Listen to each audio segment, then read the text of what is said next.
this just occurred to me now. I'm looking back on my life more than I used to, because when you're in your 20s, 30s, 40s, 50s, you're working on your life, you know, and I'm not working on my life anymore. It's done. Mm-hmm. I'm just on the frosting of it, you might say, and enjoying it. I was going to say, when I was 16, in the Bethlehem High School, every senior was required to give a 3-minute talk from the stage at the usual meeting we had in the morning. They don't have those meetings anymore, I don't think. But You were mentioning the high school seniors when you were 16. When you were, yes. Now, was that part record? Shall I begin again? Yeah, go ahead and You just start again. All right. start again. Well, in the first place, thank you for coming over to my house to record the story of a collection of Canciones del Pasado here. This is exciting to me, and I appreciate it. And the Canciones appreciate it too. All right. Now, I have lately begun to think back on my own life. Not lately, but for the last few months. I never had time to think back on my life before, because I was always so busy getting into new things. So it was the present and the future that occupied me. But it's rather nice to think back, and it's brought back some things that I hadn't thought of before. It hit me the other day that why am I interested in folk songs? And it hit me the other day, my heavens, that was built in me to be interested in folk songs, because in our high school, every senior was required to give a 3-minute talk on any topic that he or she wanted to talk on. And you won't believe what I gave my talk on. It was on, it was called Lonesome Tunes, and it was the story, I had read about it, a story of the folk songs that were sung in the Appalachian Mountains. So there, 16, when I was unshaped and unformed yet, or undirected, who knows what he or she is at 16. There I am, giving my my little talk on Lonesome Tunes. Well, and here I am, 92, and still talking on folk songs, and I'm delighted to. All right, now, do you want to know how we got started here in Del Norte? On this collection of what we call Canciones del Pasado, songs of the past. It's a long story, but I think each detail is fascinating, because it's quite wonderful how to cross from one heritage, one kind of a life, into another kind of a life.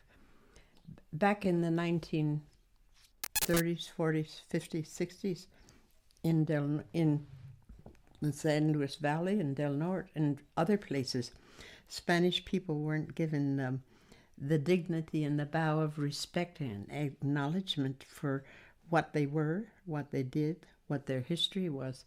They weren't given a bow of respect and acknowledgement of that very important heritage here in America.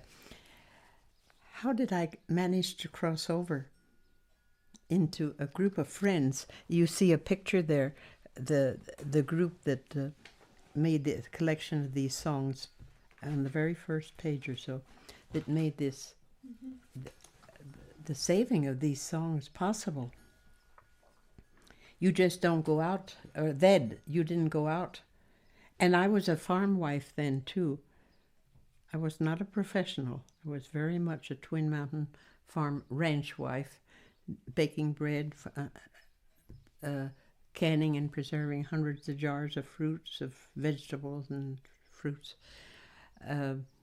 And nobody was doing any, you might call it professional kind of work in this neighborhood. We were all busy raising our families, helping on the ranch. How could I get across to be for a friendship? And there really was a friendship that evolved. How could I get across in the 1940s, no, 30s, to have the faithful devotion of a group of 12, 15 people that are pictured there to get together and rehearse and work and meet and this and that. Well, this is rather nice for you too here. It relates to this cabin. No electricity, nothing like that here. There was a wall right here, this way.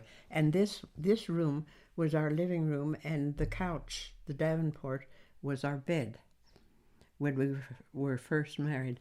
And this wall divided, this was the kitchen here. And the kitchen had a window on the left and a kitchen over there. No running water.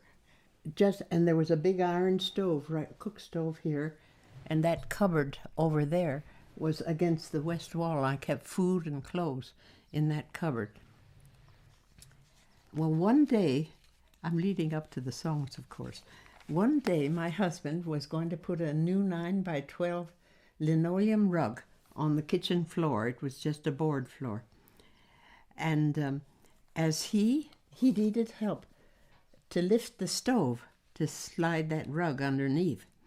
It so happened that Gabriel Garcia, one of the men who faithfully worked on the ranch for many years, came in with Alec to lift the stove and slide the linoleum rug under it.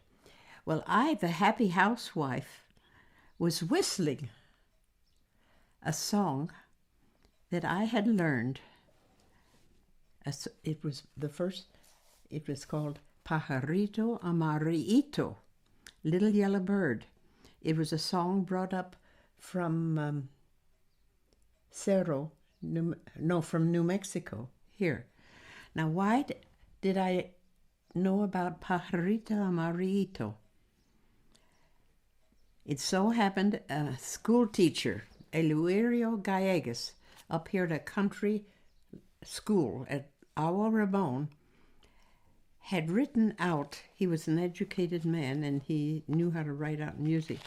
He had written out a manuscript copy and was selling this manuscript called Songs and Dances, Spanish Songs and Dances of the Upper Rio Grande.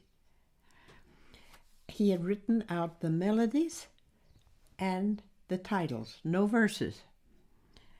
Well, at that time, how I wanted this copy. I heard it was being sold for $10 down at the jewelry store in Del Norte. $10, this was about 1935. This is in the middle of the Depression. And $10 was like more than 100 nowadays. It was harder to come at than 100 nowadays. Oh, I wanted that. Well, I had some money saved from raising turkeys and from birthdays or Christmas gifts, which I had stuck away in this cedar chest here. I got out $10 from that, and I went downtown, had gone downtown to the jewelry store. I bought this manuscript, and I had no piano, but I could sight read it. And I sight read these tunes, and one that especially caught my eye was Pajarito Amarillo. Should I play it? No. Now, here I am in the kitchen, a very happy housewife, because I'm getting a new 9x12 linoleum rug right here. Mm-hmm. And being happy and having gotten acquainted with these songs, these printed out songs, notation and titles, there was one song I liked very much, and it was called Pajarito Amarillo, Little Yellow Bird. It went like this.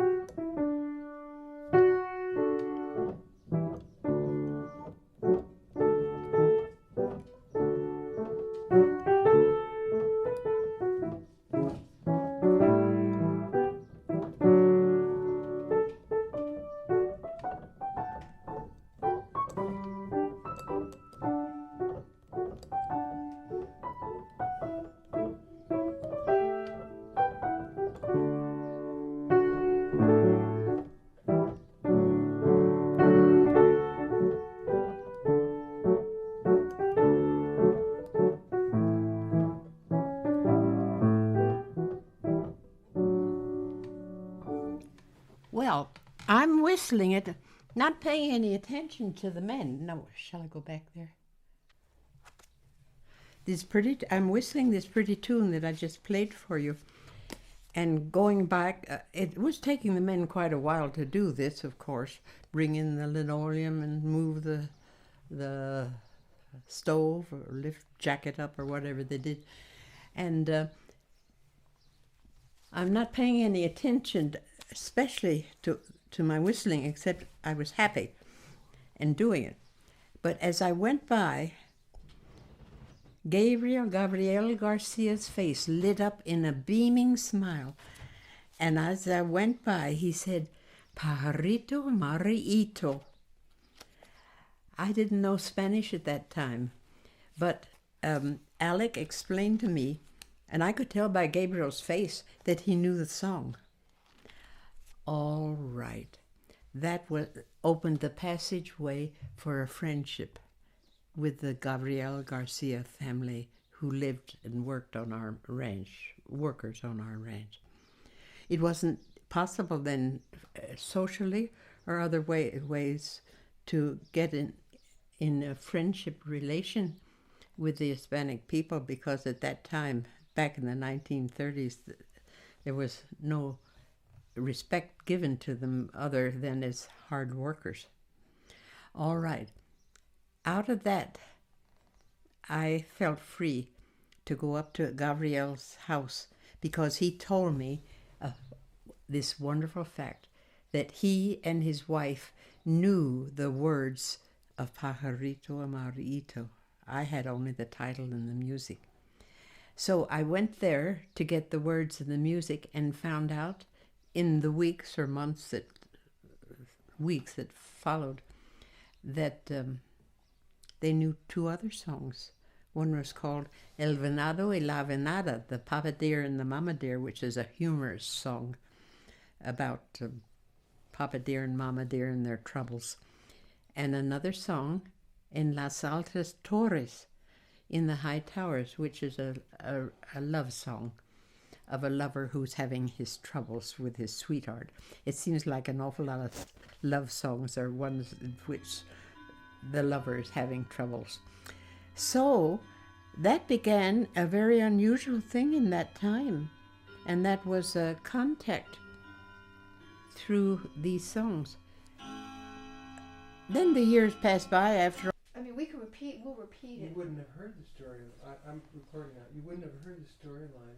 We don't know until we listen to it. But what I'm saying is let's instead of you talking while the tape's rolling, you know what I mean? Why don't you just stop it first? There's no way we can. Do you want to stop the clock? No. Can we keep No. it from ringing? I think it's fun. It's happened on some other tapes that were made in my life. Okay. So we're back to this was the beginning of A relationship This made the rainbow. I'm not on yet, so let me turn it on. What? Now we're on. Well, this contact with the Garcia through this experience in my kitchen made the miraculous contact, the rainbow arch between my Anglo culture and the Hispanic culture. It can't happen. It couldn't happen easily. In those days, you couldn't go out and say, "I'm interested in your life," and so on. That made the contact, and I got two other songs: the Papa Deer and Mama Deer, and the song in the high towers, en las altas torres. Well, this is the 30s, and I'm busy with 3 children, and I'm baking bread, and I'm turning the separator, and I'm canning hundreds of jars of fruits and making school lunches for 3 kids in the 30s and the 40s. And nothing was done for a while until about the 1960s. And then the thought grew in me, these are 3 important songs. We didn't have tape recorders in the 30s and 40s. Ordinary people didn't have them, so they were just there.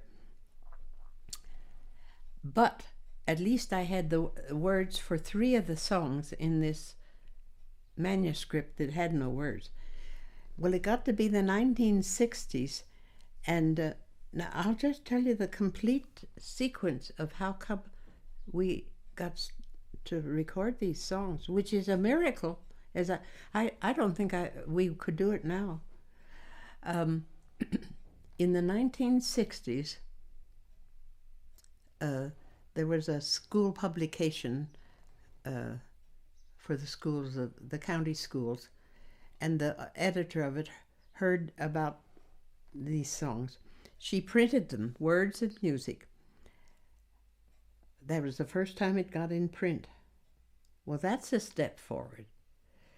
But the thing that developed out of that was at Adams State College, they heard about the songs. Now, you see, we're drawing close to an institution that you need something beside the little homegrown thing that you're doing yourself. And Adams wanted the singers and me to come down and give a program with these songs. Well, the women wanted to do it, but they were shy, and they said they needed music. Now, how do you get music? I couldn't have possibly gone out. I didn't know enough to know where to get the music. And they were here on the farm. They didn't particularly know. All right. Every once in a while, something definite is done by Providencia Divina, divine providence. But it's what you do with what divine providence gives to you that makes things happen, of course. By divine providence, I happened to go to a wedding celebration up at South Fork in a hall there. One of the girls here on the ranch, I think it was a Garcia girl, was married. And I was, of course, invited to the church service, the Mass in the morning, and then the celebration in the afternoon, which was dancing and food and just joyous, non-clerical celebration. So I was up there at the dance, this is in the late 1950s, and they were dancing the jitterbug, which was a pretty dance, a nice little dance. It wasn't ugly like I think present day dancing is. They were dancing that. Then came an intermission, and Fred Ocaña, the leader of this dance band that was playing for the dances, came over, and we happened to sit down next to each other. And I talked about the songs, and we got into the other music. And Fred Ocaña said to me, we all, meaning the band, we also play traditional music. And he used that word, traditional. I didn't expect him to use that word. He was a farm laborer, like the Garcias and Archulatas were here. And Fred and I had a conversation there, and I told him about the women needing musicians for their songs, and the result, in short, was Fred Ocaña and his dance band, which was a good dance band, the Challengers, they were called. They were willing to come to record for these 3 songs that the Garcias had remembered. All right. The college heard about the songs, and the women who were too shy to sing alone, they could have done it, but they needed the musicians. We decided to go to the college.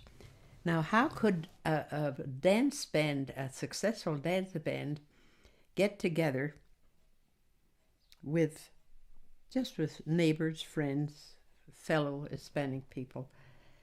How could they afford to get together for the next 4 months? Not only to learn these 2 songs, but as we got together, the men and women started remembering other songs. They ended up with some 20 songs. This is each song collector has certain lucky breaks in this process of finding songs, as you well know. Well, why could they back up the singers?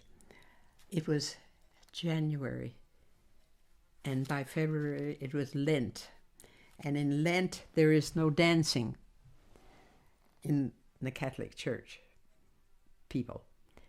And from February, March, April, May, the Fred Ocaña Dance Band and the Garcia and Archuleta families and other families got together, and what had been 3 songs now became, I don't know, 12, 13 songs this first try. And this is what the college heard about, and by Easter month, they invited us to come, the singers and the dance band, to come down to the college where they sang and recorded more than 3 songs. Well, this was real exciting to all of us. The president of the college came and many other people, and friends came with their babies, and there were about 75 people there listening to this recording. Well, the sad thing is, we couldn't believe it at first. The recording was done by a college student on a tape like this, in a room that did not have good acoustics. It turned out that the recording sounded like something put on cotton, in cotton. Do you know, have you ever had that happen? Well, it happened. It was worthless. You wouldn't believe it. We were shocked by this. 4 years went by. That was 1962. 4 years went by, and I didn't think we'd ever get back to do it again, because it had been an effort, 3-4 months of getting together, gas, cars, going places. Everybody had busy life with home and family and church and whatever. Cornelia Archuleta Garcia said, "We will do it again." And you wouldn't believe it, but in 1966, this same bunch of people, with 2 or 3 that left for Denver though, and a few new ones, the same bunch of people did the same thing February through Lent to Easter, and recorded. And again, the good out of it was that more songs were remembered. So, in fact, some very terrific songs were remembered, which are in the collection in this blue book that you were looking at. So that's the story of how come the Canciones del Pasado. Now, when that recording was done, what happened to them? I worked for a year after that with the women of this group. I would go to their houses. We would gather there, and they had to get the words off the tape, see. Oh, we had 3 men taping it. My son was one, the son of the Garcias or Archuletas, I don't remember who, and a man from South America, a Spaniard from South America, who was come here to escape the politics of his country.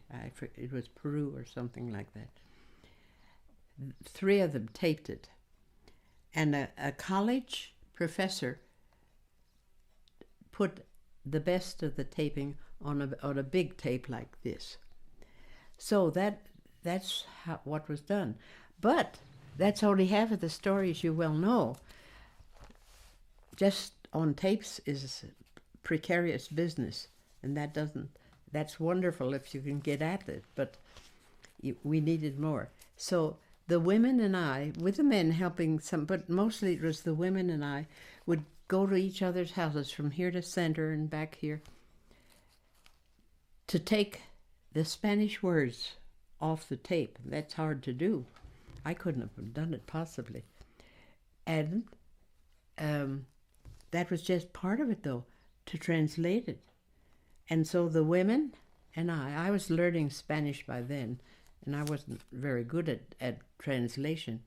But the women and I worked then to write down a translation, and we had those translations then checked by Dr. Trujillo at the college, and by this man from South America, and the high school teacher of Spanish, to make sure that to clean up what the women had taken off the tape.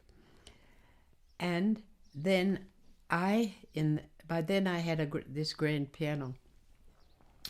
I spent one whole summer going through the sound and writing notations down, which are in this blue book here, which took time. I mean, I had to figure out waltz time, 3/4 time, 6/4 time, and so on.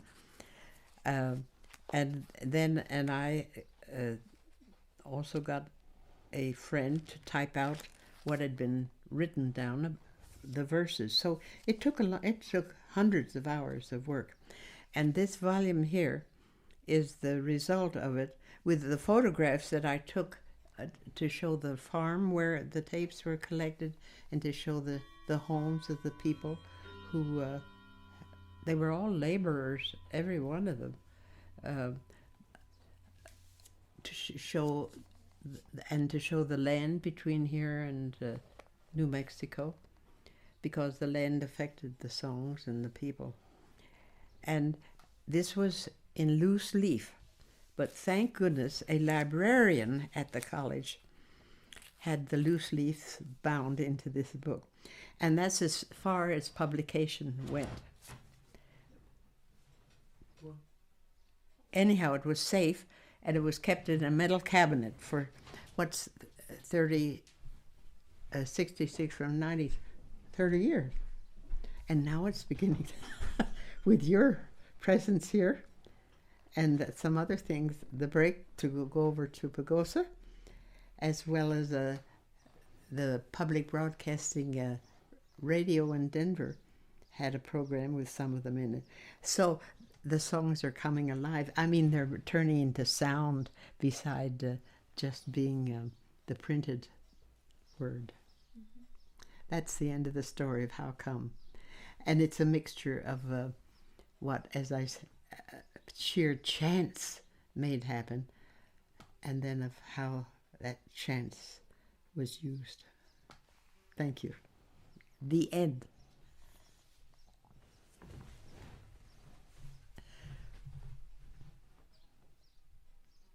In a metal cabinet for 30 years. She already did that you missed part of the end. When the Chicano movement was going on, though, in the late 30s, some young sons of some of these families that I didn't know came down from Denver, and I sensed at that time, a coldness in them, because of course they were are you aware of the Chicano movement? A coldness in the young folks, because they were off in the cities where they were fighting for acknowledgement of themselves, and I, being an Anglo, was not easily acknowledged. So, but that's gone though, and now even 3-4 months ago, I was asked to give a program on these songs at the Presbyterian for University Women Club here in the Valley.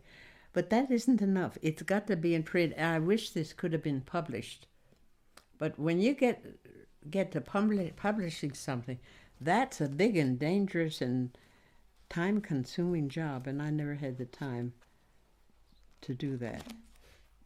But here you come, just by chance, because I had a nephew living over in Pagosa Springs who was in touch with the library, and had Elva and myself come over there. By sheer chance, once again, the songs are coming alive. So these songs go directly back to the Spaniards? No. the songs, and by now there are about 20 songs and dances recorded. Now, I want to analyze for you. The ones we first got were really late 19th century and over the turn of the century songs. They are built. Do you know the heart? Oh, sure, you play guitar. You know how simple the chords, fundamental chords are, like in the key of C. Do you know dominant, seventh, tonic, subdominant? Do you know what I mean when I say that? Mm-hmm. Well, a lot of people don't. Pardon me for checking with you. Over the turn of the century, they're built pretty much about, well, say you're in the key of C, the C chord, the G7th, and the F chord. But with different rhythms, but not the they aren't Caribbean, they aren't South Mexican rhythms. They're not. They're rather like, in a way, like Stephen Foster type of songs.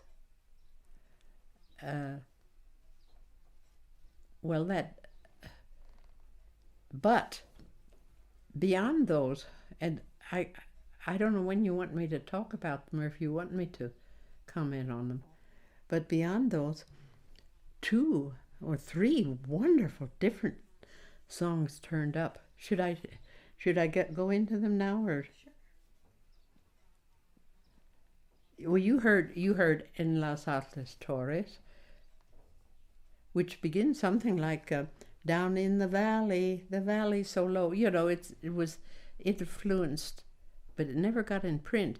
It was influenced by music as it was at the turn of in the 1880s, 90s, 1900.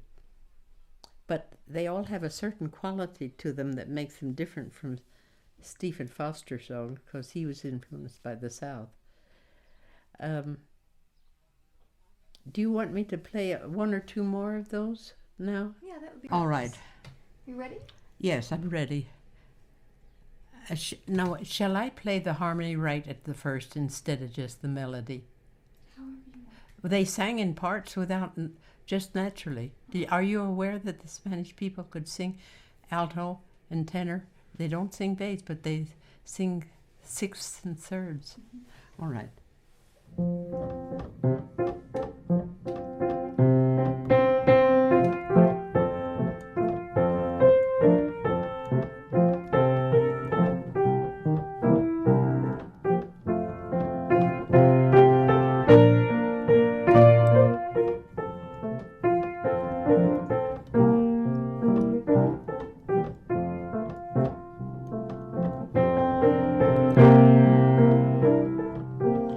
Between each verse, it's the custom.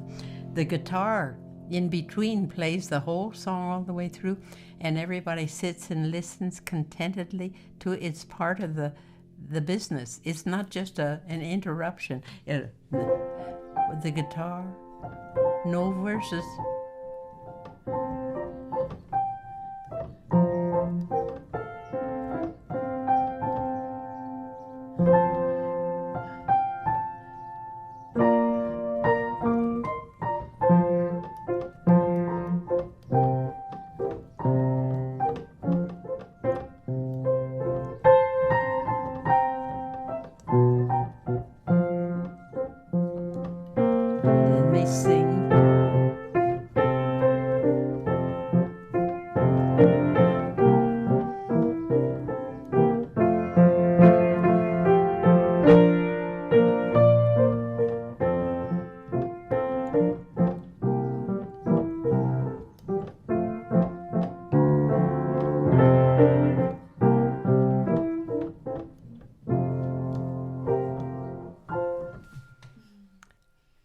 And you can see the similarity there between the Stephen Foster and Civil War type of harmonies and so on. Now wait, can I think of another one?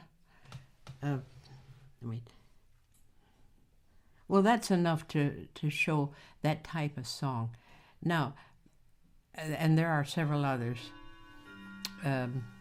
But there is one song that was collected after we thought collection was done. After that good recording down in Alamosa in 1966 at a garage out in the valley. That was the year when we tried to recover the songs that had been recorded so smoothly. And we went around to different places, to the schoolhouse, to homes, to La Sala, that's the hall, down at Plaza de los Valdeses, 6 miles east of Del Norte. And we finally found the best place to record. And we did get a good recording of it. Now, and we gained, I won't go into the contents of the songs because they're in that printed volume. But let me show you something that was gained. It don't sound like Stephen Foster. Fidela Garcia called me one day about 1967, and she said, Daddy has a new song that he's remembered, and he'd like you to come and hear it. It's one of the most remarkable songs in the collection. Gabriel Garcia, he had been, as a young man, in Cerro, New Mexico, and he was herding sheep up in the mountains. In the mountains, there was also another sheep herder. It was a man who came from the Basque Country. Do you know where the Basque Country is in northern Spain? You guys know everything. I usually have to explain these things. All right. He came from the Basque Country, and there were then a number of Basque sheep herders, even here in Del Norte. They were very, very knowledgeable about sheep herding. And evidently there was one in Cerro, New Mexico. And Gabriel Garcia, who was the one who had recognized Pajarito Amarillo here, Gabriel remembers some 20 verses from what he had learned as a young man from a Basque sheep herder. Isn't that remarkable? Unwritten. All right. You won't believe what you're going to hear. Now, I'll first play it as a melody without any harmony. Then I put some harmony into it, but it sounds good to me. I don't know if it's right, but it don't harmonize on C, F, and G seventh. Right.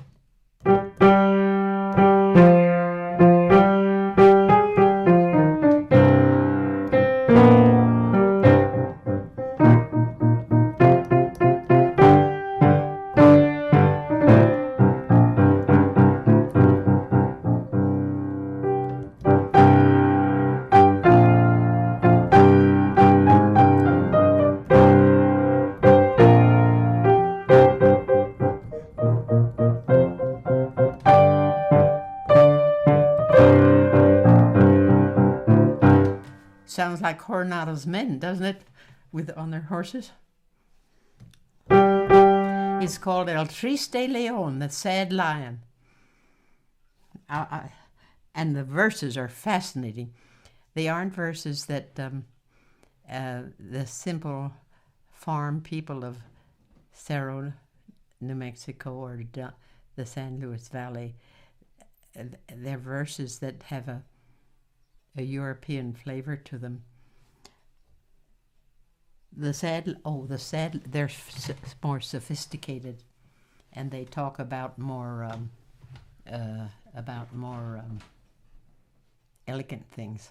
What are the verses? What? What are the verses? They're in the blue book.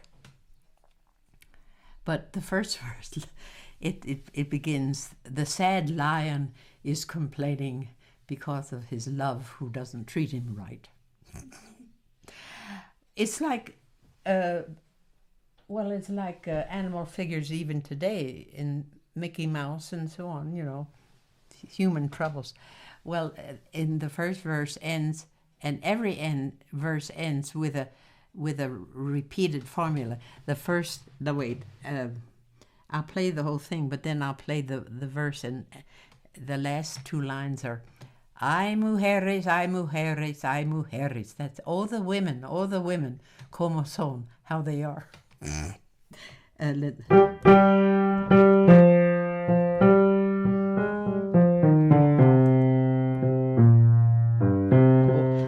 mujeres, ay mujeres, ay mujeres, ay mujeres, como son. Well, what do you think about that? Compared with that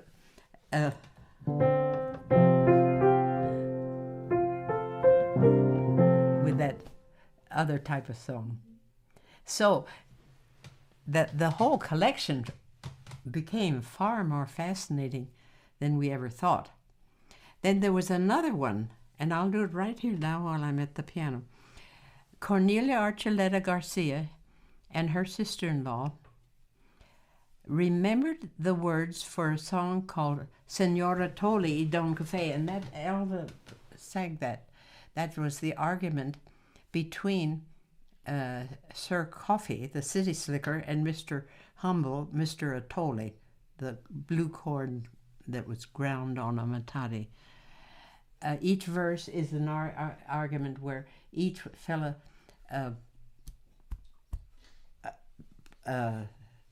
speaks of himself with pride as being better than the other one. You know that, and that'll show up in the words if you care to take them. Well, but there was no... Cornelia and her sister-in-law had words, a lot of verses.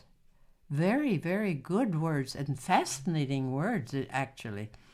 It was a form of humor. It was a fight between really something in two cultures. Mr. Coffee came in with the American Army and the surveyors and so on. And Mr. Tolley was the blue corn meal ground on a matari for centuries. So it made fun of something that happened in the kitchen, you might say, as people cooked. Well, I think 4 years went by, and every time I saw Cornelia, I would say, Cornelia, have you found out the words? The melody for Atoli Cafe? Because the two women had given me the words. And she shrugged her shoulder. You know that little Hispanic shrug. She shrugged her, and she was sorry, but she hadn't found them yet. Well, now this is an example too of in folk collecting how you never can tell what's going to happen when you gain a gem of a song. By the late 1960s, I was working hard to trace the 1694 military route campaign of Don Diego de Vargas from Santa Fe to Taos and up into our San Luis Valley, which is the story of the book that I wrote. I was busy tracing it bit by bit. You didn't do it all at once. And I had a wrong notion for a while around the Colorado-New Mexico border down here. Look, you see that mountain picture over there? I had a wrong theory there. It was something because of a misinterpretation of the de Vargas diary. And I was over with this wrong theory west in the Carson National Forest, west of the highway that goes directly through our valley to Santa Fe. I shouldn't have been there, but something good came of it. I was investigating to see what the land could say on where they might have gone.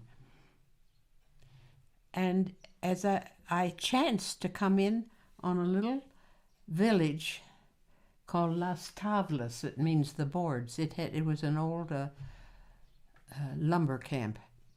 And it was a little grassy plot in the middle of Carson National Forest, all around it.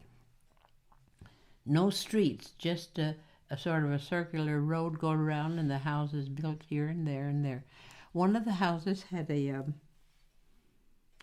American flag flying on a big pole, a good-sized pole above it. It was the post office. So I went in and found that the lady's living room had a wall across it, and in the part back behind was the post office, and the rest was her living quarters. And there was a window about like this cut in the wall.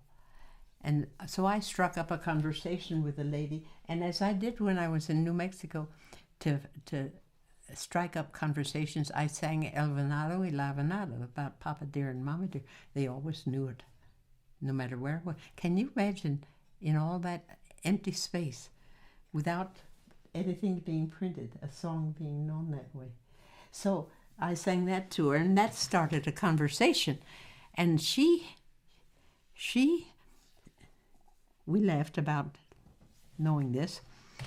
And then she told me of another song, and she sang it through the window, and it was a wonderful song. But it was so intricate, I was trying to scratch C, E, D, C, just letter names down as my ear caught it. But I knew I wasn't getting the rhythm and getting it clear.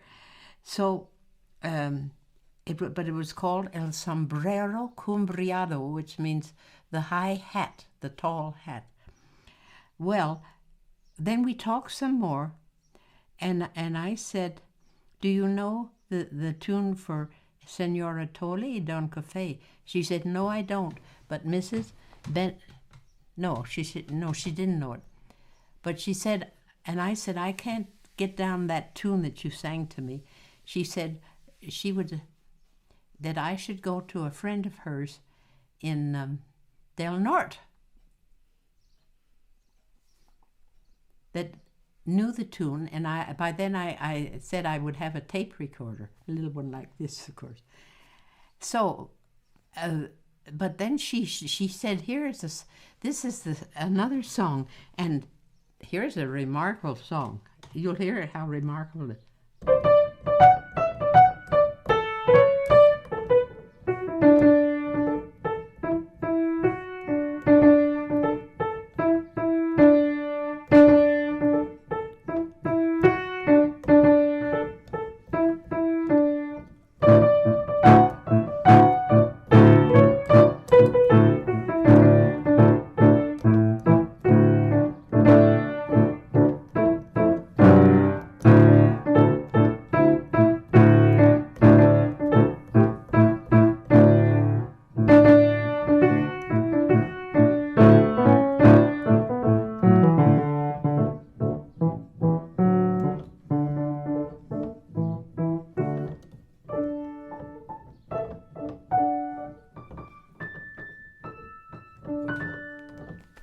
No wonder I couldn't get that written down. My gosh.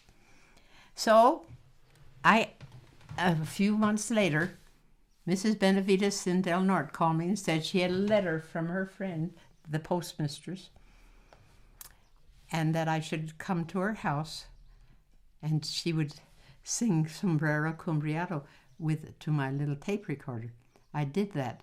Mrs. Benavides was sort of sick with the flu, but she sang it, and I got it on the tape, and from that, of course, I could get it over into the Blue Book.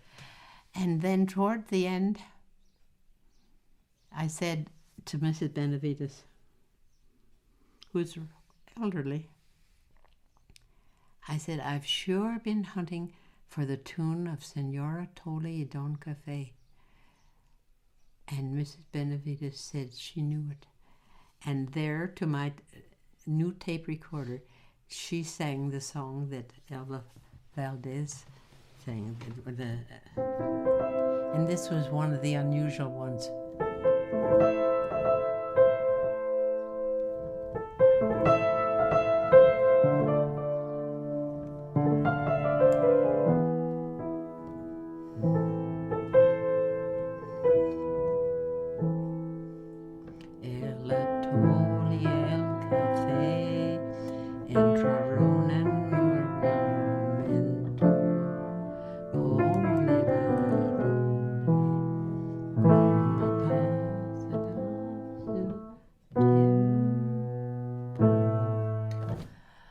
So there was the end of that's another story of how strange it is to find a gem of a song. Of course, that was influenced, I think. I wish somebody would research this one. I think it came from Mexico when Europe was invading Mexico under Maximilian. Are you acquainted with that story? Yeah. The Mexican soldiers defeated the French at a place called La Puebla. Not Pueblo, but Puebla. And in pride, how the nation must have been filled with pride at their evicting the European politicians and aristocracy, evicting them from their country, because you feel pride in that soldiers' march. So, 2 wonderful songs came by my bad luck of hunting in the wrong place in the Carson National Forest for Don Diego de Vargas's route in 1694. That's the way collecting goes, period. Do you have any more tunes? Any more? Let me think. There's a wonderful one. I don't have the music for it. It's called En la Baraja, in the deck of cards, in which, let me go over and sit down, in which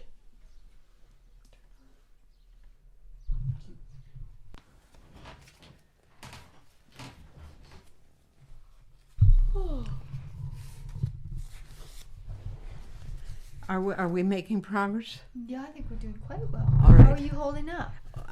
I love what I love Okay. these songs, so I'm holding up all Okay, right. great. Okay.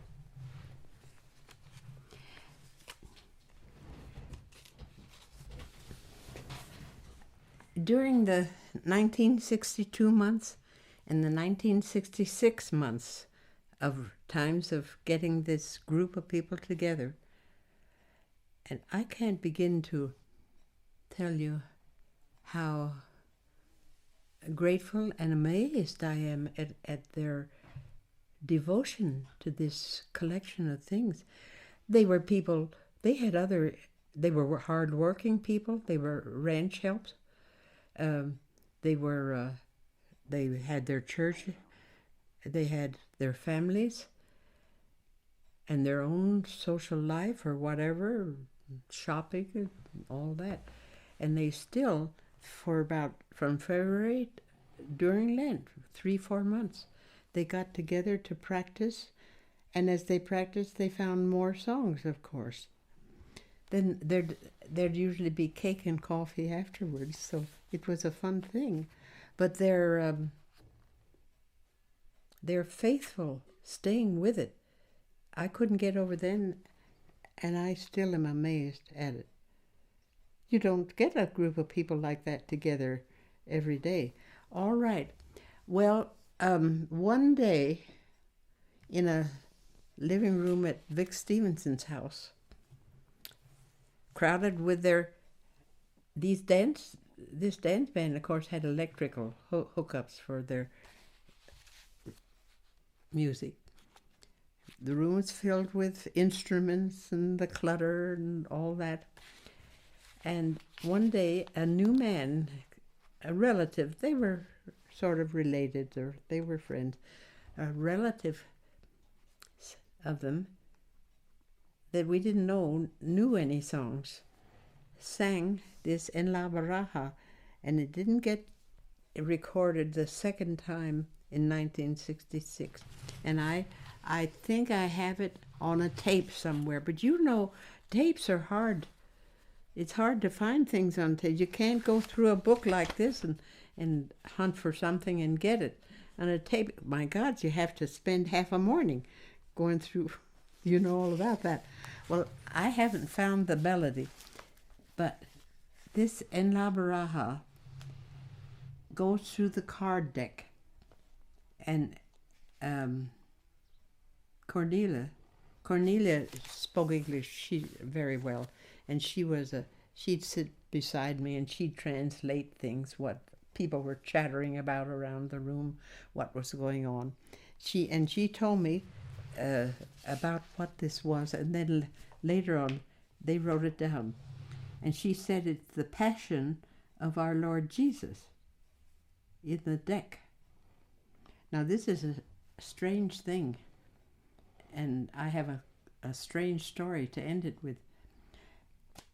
And it says, the first verse says, the ace is in the deck which gave to us the light, so that in the beginning of the world sprouted the tree of the cross. The deuce is in the deck, and he who tries hard to win the game. To support the Lord they place 2 ladders. The tress is in the deck, the 3. The 3 of great renown signifies the 3 nails with which our Lord was pierced.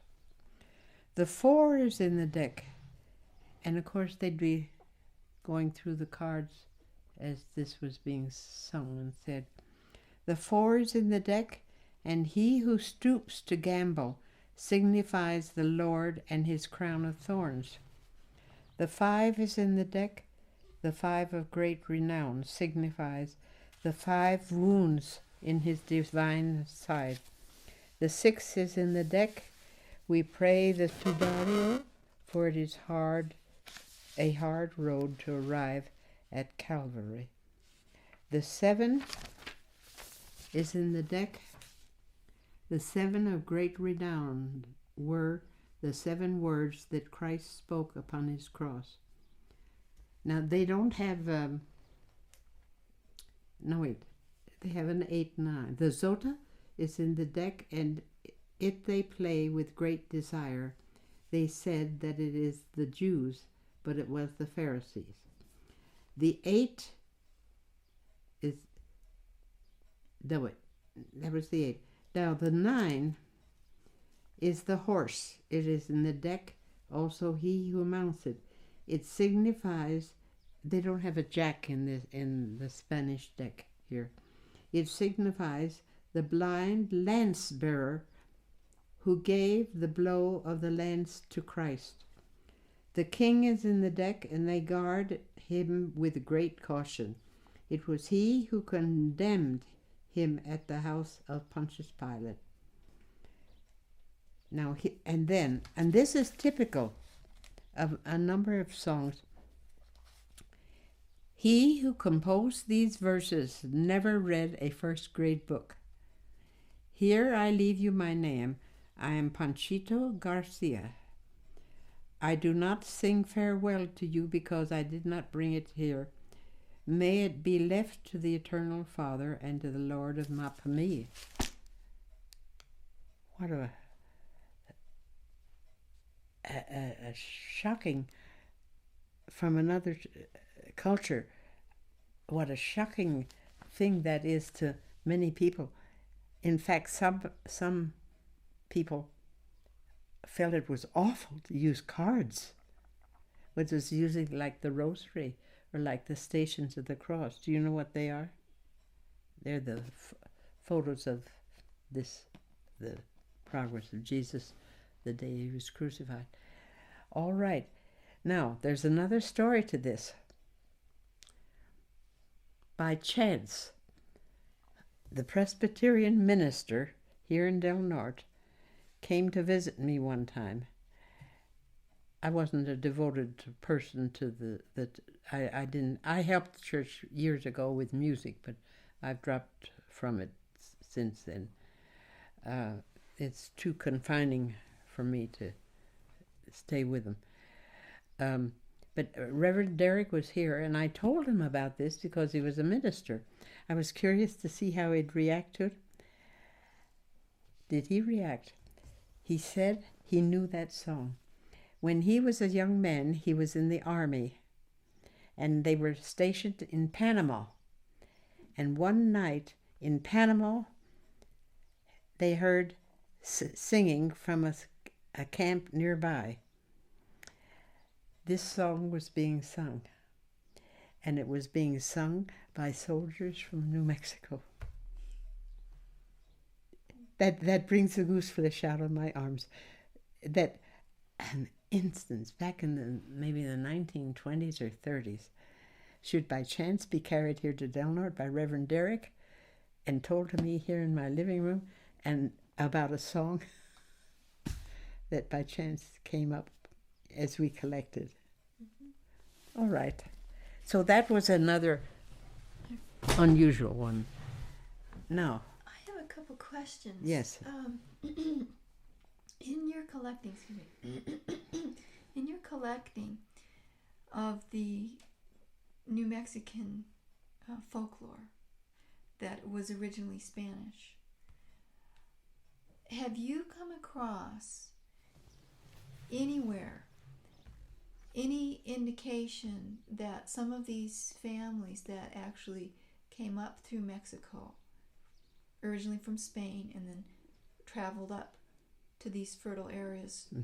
from Mexico through New Mexico, had any Jewish heritage? I haven't run into that. I'm aware that there were Jewish settlements in Spain. Mm-hmm. But I'm not aware that there was any Jewish bloodline or settlement or context. Mm-hmm. I almost think there was, with the folks that I knew, the Garcias, Archuleta, and Ocaña and their relatives, I think the only influence that I knew and could sense, well, it was easy enough to sense, heavens, they went to the church here in Del Norte, was through the Catholic Church to connect with Europe. So, no, I didn't comment on that. Are you aware of the current research that's been done about that? I have been. I have sort of felt vibrations of it.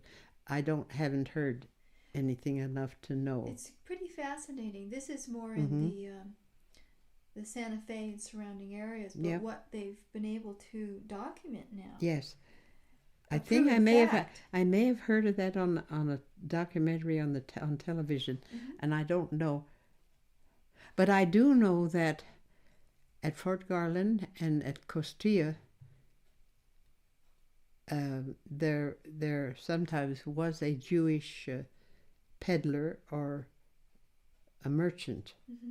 at those places. I've heard of that, mm-hmm. but I've heard of it, but I really don't know, because I read of it or heard of it in passing when I was looking for something else. So mm-hmm. I can't help you there. Mm-hmm. Now, where have you come across that?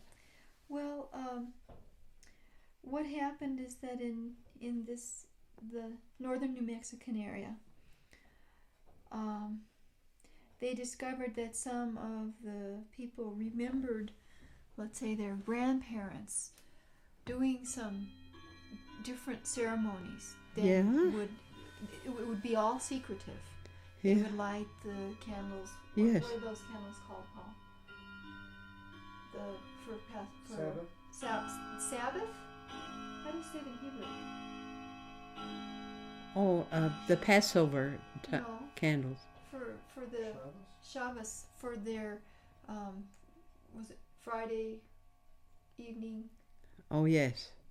Anyway, they knew that there were some customs that were very different than the Catholic tradition, yes. and nobody had done much explaining about and that would really show up. And so some researchers started looking into this. Who did? Some researchers. Yes. And it's only actually become, the information has only become available, let's say, in the last decade. I could understand that, and that's about the time I'd hear occasional relations. And what they went back and they traced back to what was happening in Spain mm-hmm. at the time that Mexico was asking for settlers to come, mm-hmm. families to come. And what they think happened is, at that time, the Jews were being persecuted in Spain. I'm aware of that. And some of the families instead of leaving the land and the home that they knew, decided to convert to the Catholicism. Oh, yes. They called them conversos, or one of the more derogatory terms was marranos. How? Marranos. Marrano? What does that Pigs. mean? Pig. Oh. Yes. It was a derogatory Oh, dear. word, but Yeah. some of these families did this instead of being put to death, Mhm. because it was the Yes. Inquisition. Yes. And so they decided that they would take advantage of the opportunity to go to a completely new land where no one would know their family history, Mhm. and they could make a fresh start. And so they signed I up can understand that happening. to come out into the new world. Mhm. And some of those families hit Mexico, and then as soon as they could, came up north into these lands. Mhm. Mhm. And all of these years, they've kept their bloodline and their religious heritage secretive, Mhm. and truly have become Catholic. They've blended in Mhm. to the culture, but they really I can were understand that happening. Jewish. Oh, back then there was a mixture. You had the Arabic and the Jewish and the Spanish were blending in the golden age of Spain, Mhm. and then things got a little rough. So I would think that some of these, particularly the more medieval sounding songs, Mhm. would be interesting to trace them, Mhm. because back then the language that the Spanish Jews spoke was Ladino.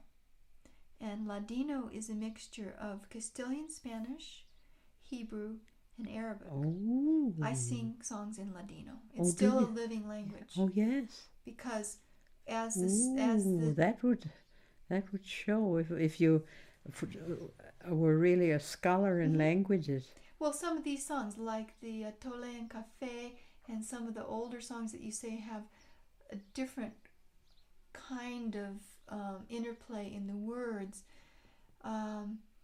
The Ladino songs, of which there is a large body, and they're coming back into circulation as people become more interested in the way that Jews have dispersed in the world. And Have you heard any of the songs that show that influence for words Well, or yes, music? I have a collection of them, and there's Oh, more yes. recordings available, which I'd like to get. But there is definitely some similarity in the words, and because Ladino is mostly Spanish, it sounds like Spanish when you hear it. There's just a few little quirky pronunciations in there. But that would be an interesting thing, to take this collection that you have put together of And your see if there's songs, any influence. and now that there's more researchers out there Yeah. pulling other songs back into That would- the tradition, to see if there's any crossover. Perhaps even some of these songs could be found that the melodies might be have been sung back then in that different culture in Spain. Now, I'm not acquainted with the church music, but I do know, of course, I'm aware that cathedral music throughout the ages is different from what the folk songs are, of course. But and I am aware that that 13th and 12th, 13th, 14th, I don't know enough about it, but that there was that the Gregorian chants were used then. Now, was there any relation to, they're of course in the minor, and was there any relation to this Jewish influence on that minor music? Oh, I'm sure, because the early Christian church, particularly in the Constantinople area, Yeah. what that was an area that had many cultures. You that bet. were With a strong melded. culture from the East. Right. And so the really early Christian church, I think, had a very strong Eastern influence. That could explain it. Mm-hmm. And they've also discovered in some mountainous areas, I believe in Turkey and in that area, they've discovered some cultures that have been tucked away from the world. And they believe now that some of their music is what the Jews This is very, played at very that time. interesting. So music Yes. is really how culture has been spread around Yes. in many parts of the world, which is why it's so fascinating for us, and obviously it is for you too. Do you want to hear a Ladino song? I'd love to hear a Ladino We'll take song. a little break and I could Yes. sing you a song. I'm trying to formulate the question. It seems like you, in your research and in your documentation of the songs that you've discovered in this area, and the efforts that you've made to preserve them, it seems like you've tapped into the real ancient tradition of Spanish folk music in the United States. No, in southern In this- Colorado and northern New Mexico. Yes. And that if you hadn't done this, it seems like these songs might have been lost. I think they would have been. Now, there have been, of course, I wasn't a professional at it. I just did it because I loved it, and I was in contact with the people, and I knew they needed to be saved, and they were saved. So I'm not a professional at this at all. This was just a joyous project, I guess. Well, And I've of course along the way I would do some historical research, but I never had time nor the opportunity, nor the culture around me. 'Cause nobody else was doing anything like this in my family or among my neighbors or in my townspeople, and really when I was doing it. It was sort of little, I don't know what to say, but it was sort of a little peculiar for a ranch wife to be doing what I was doing. So really, it's only half done, although I did would read on certain things to have a background. Well, I was working historically, of course, on the DeVargas Trail and all the other things that fell in with it. But there's a lot remains to be researched about these. Well, like that sombrero cumbriado that I think came up from Mexico when Mexico was fighting against European aristocracy, trying to establish that form of life in Mexico. There's a whole lot of research should be done on that song. I'm just guessing that it was out of the era when Mexican soldiers had pride in the way they were dressed. And I don't hardly know how a soldier was dressed, because I've seen big hats on soldiers. So really I haven't gone in depth anywhere, except the people, the friends, the families that did this, we all made a big sacrifice of time, joyously, but a sacrifice of time and money to get together to do this. But that's as far as it went.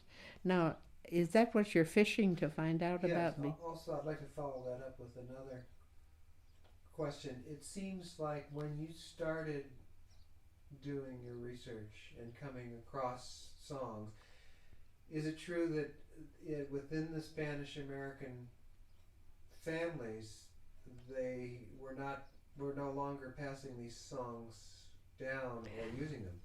Without this encouragement of what I wanted them to do. Although I got drawn into it, we did more than I intended. But without that, they wouldn't have recorded them. And it took time for them to remember, see? It didn't all happen at once. We started with 3 songs. We started with Pajarito right here, and then the 2 other songs up at their house. And that it went that way from about 35 to 62 or 61 in there. Nothing was done, but we were all busy living our lives, making a living and raising our families, which is the way all folk song is done, of course. So, and then we just got, the thing sort of fed on itself because it was so good, although I never could believe how loyal they all were throughout the months, first in 62 and then in 66. How loyal they were. My God, they were driving their cars places on Sunday and Saturday. They were working long labor. Most of them were farm workers, and they were Catholics. They would go to their church faithfully, usually, I think you could say that. And I was the only Anglo among them, and that they would stay loyal to this project. But I thought maybe there's something in their culture that explains that loyalty. They were singing. Now, there's like this song that they have, it's called Los Días, the days. It's the last day of the old year and the first day of the new year. And there's, in their culture, they celebrate that well. Manuela Archuleta told me that they would meet at La Sala, that's the dance hall or the community hall. 5 o'clock. At the dance hall, and dancing meant much to them, of course, but it was a community place also. Well, they would meet in the evening of the last day of the year, and just before midnight, the old year would come in. He was a fellow dressed in a ragged, in a worn overcoat. He was the old year, an old man. And the new year would come in dressed in a fine overcoat. And the new year, of course, symbolized what was to come. Well, from then on, in the early morning, I'm working around this loyalty that I couldn't explain.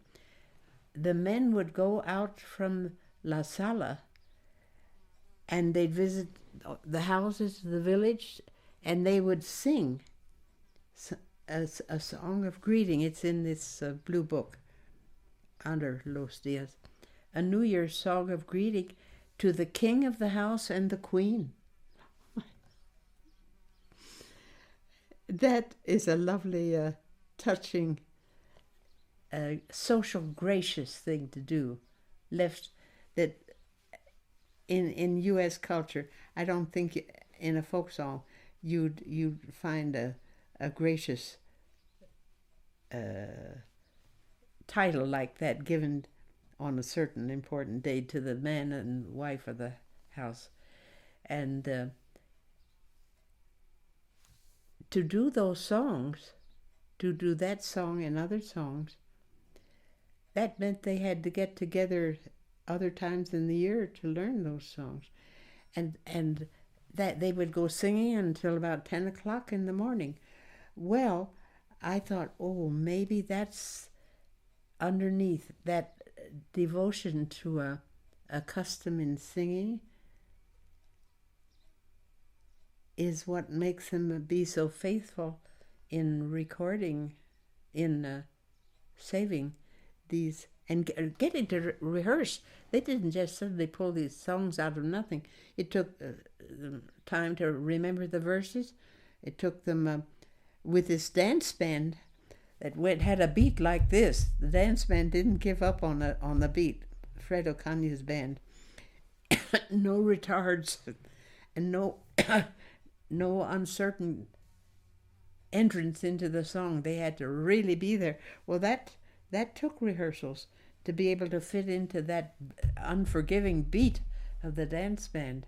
So it took I don't remember how, maybe twice a month or maybe oftener, from February to about May, to get these songs fit, organized, to get them organized, and for everybody to recall the verses, because some of them had to relearn the verses, some had to learn them new, and so on. So that took loyalty, and that was something I treasure. Part of it was loyalty to me, I think. But that's an accomplishment, isn't it? No reason. I could have been a nuisance in their life. Do you think they must have had some very deep sense that you were that this was an opportunity for them to get they back did. in touch with something that was being lost They in their did. culture, and that you They were did have presenting that sense that something, and they were willing to give up time and money. It costs to go to these places in their car. Cost to have refreshments every time you had a rehearsal. And they weren't wealthy people.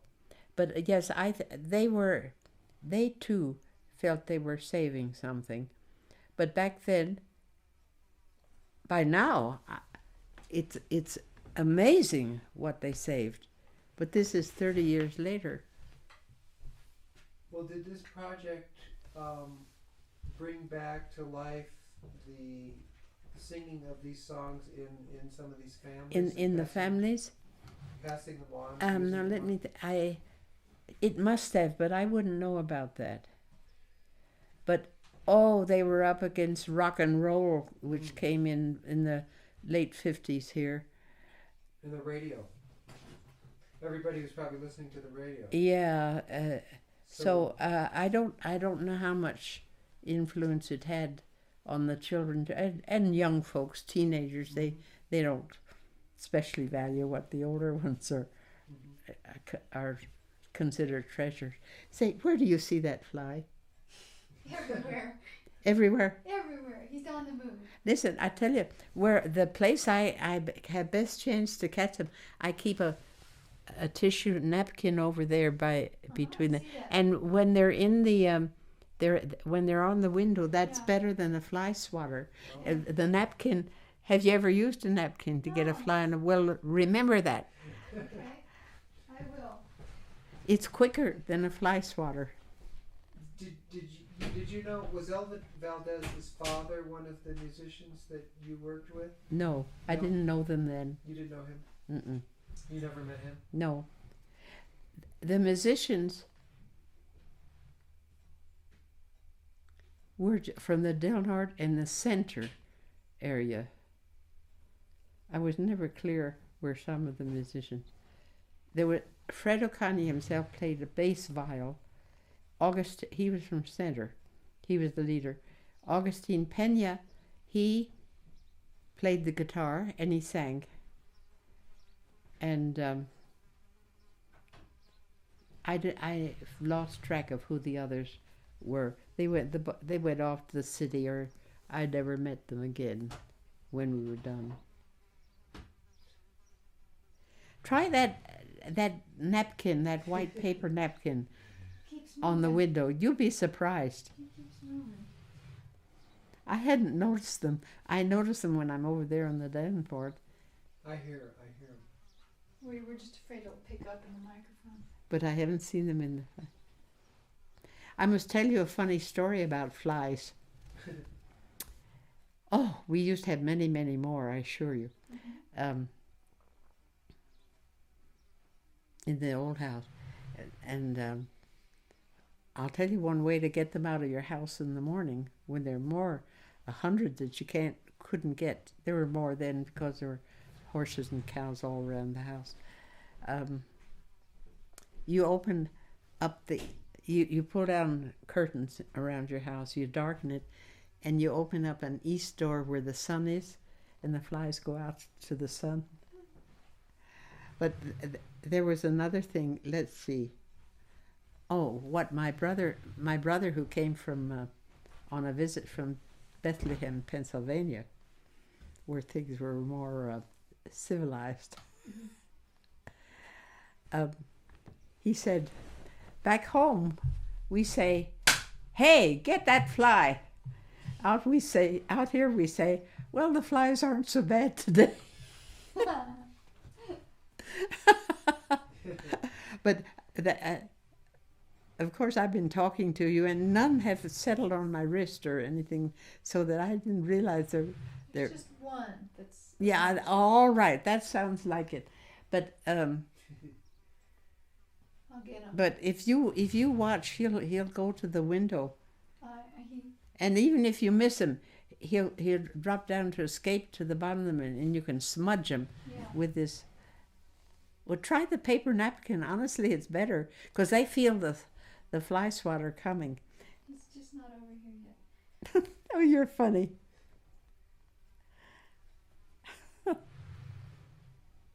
Have you come across the same songs in other collections, or know about them being collected in other? Yes, listen.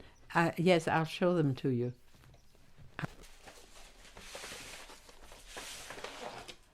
Now, what kind of a thing do you think this is? It's a videotape. Will it have pictures? Mm-hmm. Most likely. Let's see. Unless they just. No, actually, it could just be the soundtrack, but they've done. Yes, they I recorded think it on so. a videotape. Uh-huh. You need to use a Yes. VCR for that. That's good though. That means it's going to be good fidelity. Mm-hmm. And I do, among the tapes, I do have some of the original singing, but and of course, in folk song, each singer changes something. So even though it's changed through me, that's typical of folk collection. Mm-hmm. The folk process. The folk process. Did your any of your children learn these songs? David plays some of them. He does. He loves some of them. And how He about loves your, Pajarito. how about your grandchildren and great grandchildren? Well, they're wonderful, of course. Mm-hmm. My great-grands are just 8 and 9 years old, but my grandchildren, none of them, let's see, they aren't musicians. Mm-hmm. But Susie knows some. All right, so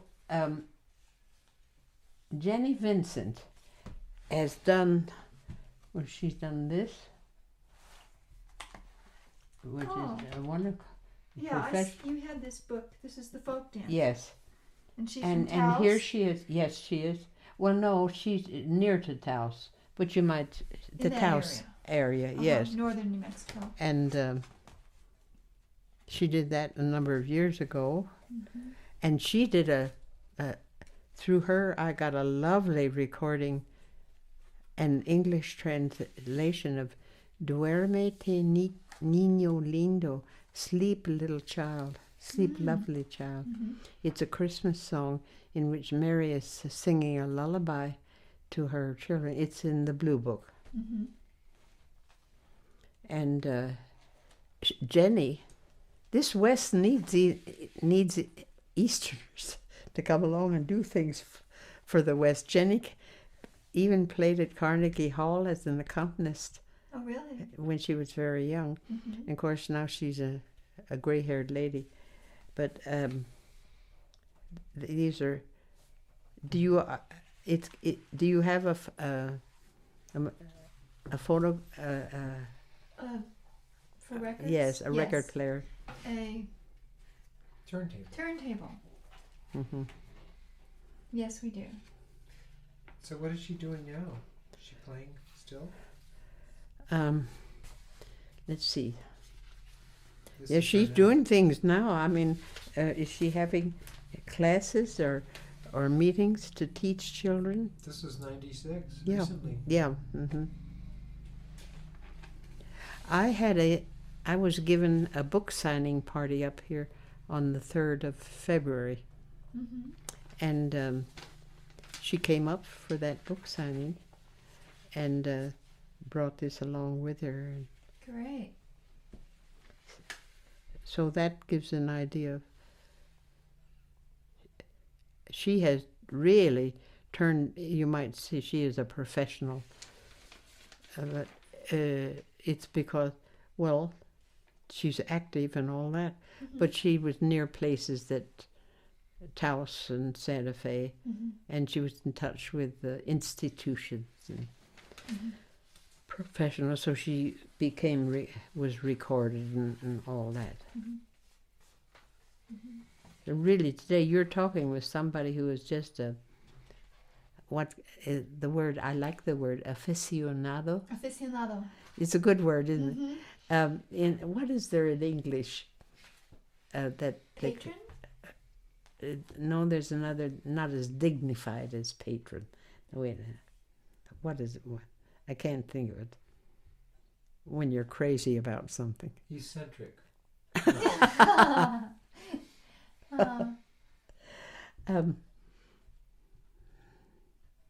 Oh, I can't think of it. I know it perfectly well. In fact, about... Oh, You want to go? He'll get the phone. yeah, He'll bring it in here. I know it. It's an ordinary word. So, but this fanatic. Fanatic. Yeah, I tell you, Oh. we ran into that word, and the historians of the valley that are interested in the trails of our valley, because the trails are our big treasure here. Mm-hmm. We don't have Pueblo ruins and monasteries and Mm-hmm. cathedrals and so on. Mm-hmm. But the trails are here untouched because they lie on BLM land and Forest Service land, and aren't cities built on them and so on. So we've been quite interested in trails. And when I sent my first manuscript to the Colorado University in Denver, a very skilled man reviewed the book, and he reviewed about 9 pages of review of it. Was well done. But at the end it said, how do you value the appeal of the book for being published? And he said, he complimented or judged the book fairly, I thought. And he said its appeal would be not universal, it would be appeal to trail fanatics. Well, historians of the valley, one or two of them, took that up and laughed and laughed and laughed about being called a fanatic. That's a slightly, it's not, it doesn't sound... Derogatory. Yes, derogatory. Mm-hmm. And what Pat Richmond did, who is the best living active historian of the valley. There's another one too. She and another gal set about getting T-shirts made with a wonderful trail going around here, and underneath it said "Trail Fanatics." So I've gotten to be fond of that word "fanatic." But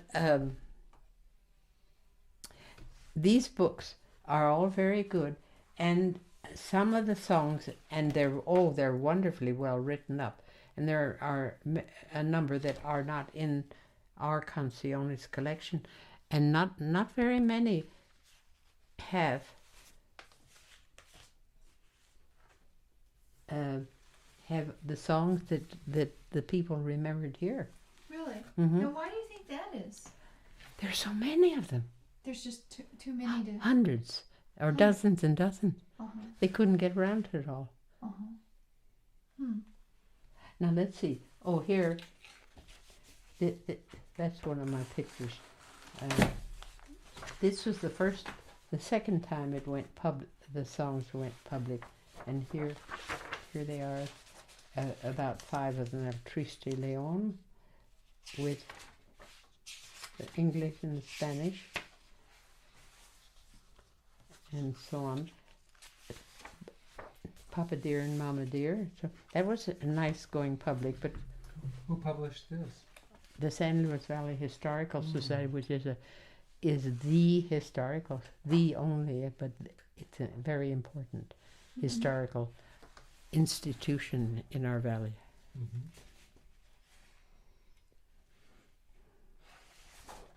So these are the same. This is a reprint? Yeah, I seem More. I was given one when I already had one. I was meant to give one away, but I didn't quite get to it. Originally done in 1954. Hmm. And that was early. So And this that was, from Albuquerque. Mhm. and of course we did it in 1962 and 1966. But I don't think I knew. Yes, I knew about Rob. Was that the Rob one? I knew. These two are Rob's. Yeah, Yeah. I knew about them at the time, but I knew about them because I was trying to inform myself on. We started just like children, in but everybody So- starts like a child in what they get into. How did you two get started in the kind of work that you're doing? As children. Well, we Did you do it because you loved doing it, and then did it get better and better and Yeah. more useful and more beautiful, more valuable? Yes.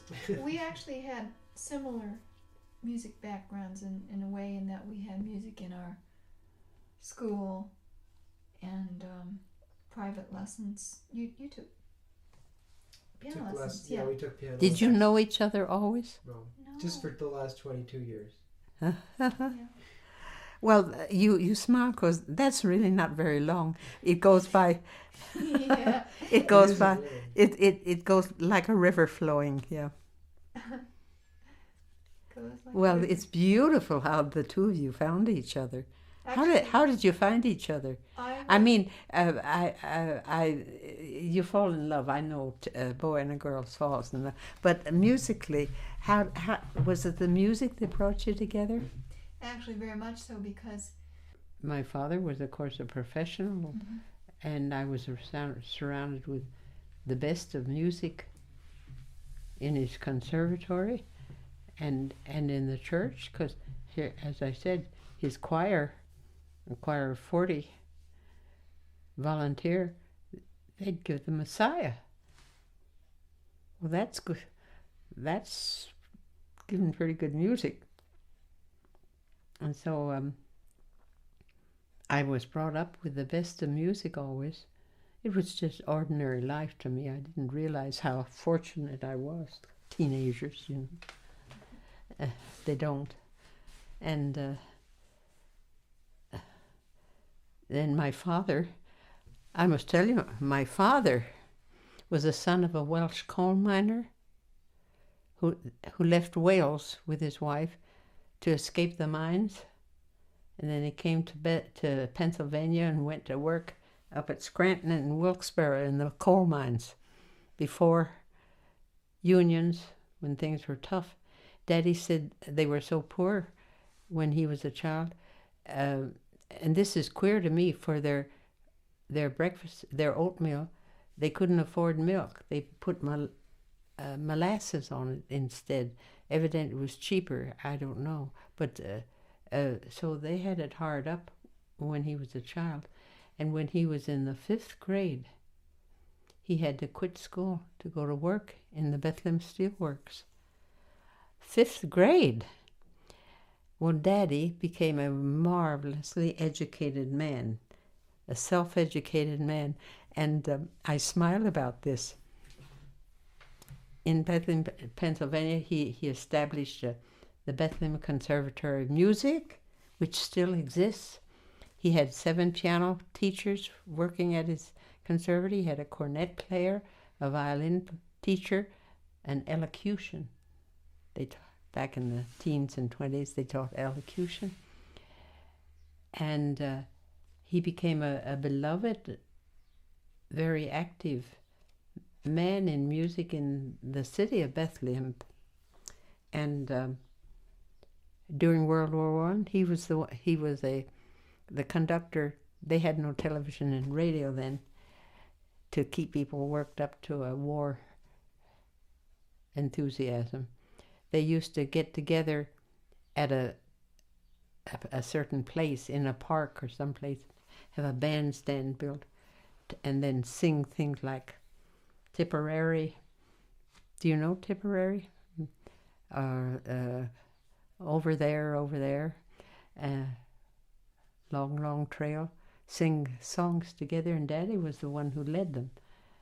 So, and he had to smile about this. People called him Dr. Samuels. He had just gone as far as the 5th grade. They did it with respect and love, of course.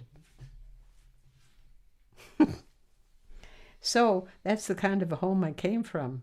Good, nice, loving parents and active in church and in music. Then I came here, and I really stepped back into the 19th century here. And one thing I did, maybe I'm a coward. Are you recording this? Mm-hmm. All right. Okay. Don't show it around Del Norte. I won't. Because I'm being a little more frank. Yeah. Well, see, I did step back, you might say, into 19th century because it took 40 horses here to run the ranch. There were no tractors yet. And the thinking and the concepts or the way of life was really 19th century. A woman's, well, back in the 20s anyhow, a lot of places, a woman's place was in her kitchen. A lot of places. And I came here, and there were a lot of bachelors in the ranches along the place here. About 6 bachelors in their late 20s and 30s, just ripe for romance. And at that time, teachers in the Del Norte school, they were young women, but you didn't dare to be married, or you couldn't be employed at that time in the school. So you can imagine the romances that evolved. And quite a number of them married among the bachelors here, about 4. And Alec was a rancher, and we met each other, liked each other, fell in love. I felt I wasn't equipped, you might say, to be a ranch wife. And because I knew it was a big change from, well, I was a teacher, you might say, or I was a professional. And as I look back on, I've been a teacher really all my life. Because if I know something that's interesting, I want to pass it on. Well, isn't that teaching? So I left because I felt this romance wasn't heading anywhere, which was a mistake. I left, I went to Salt Lake City, and that was a mistake. And I cried from when I left in September. I cried until December in Salt Lake City because I missed Alec and I missed Del Norte. And by golly, Alec, who never traveled, Alec came in his Model T out to Salt Lake and we rode out in the big wide valley between Salt Lake City and the Wasatch Mountains in December. And there he had a diamond ring for me and a Navajo blanket. I was won over. Ready to be a ranch wife or not, I was won over.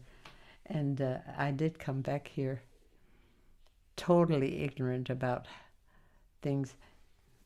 The worst mistake I made was right at the beginning. I arranged for the wedding. You know, the bride chooses her wedding. And to me, September was the time when I began school. That's when I naturally thought I'd begin my married life. And I chose the 20th of September for the wedding.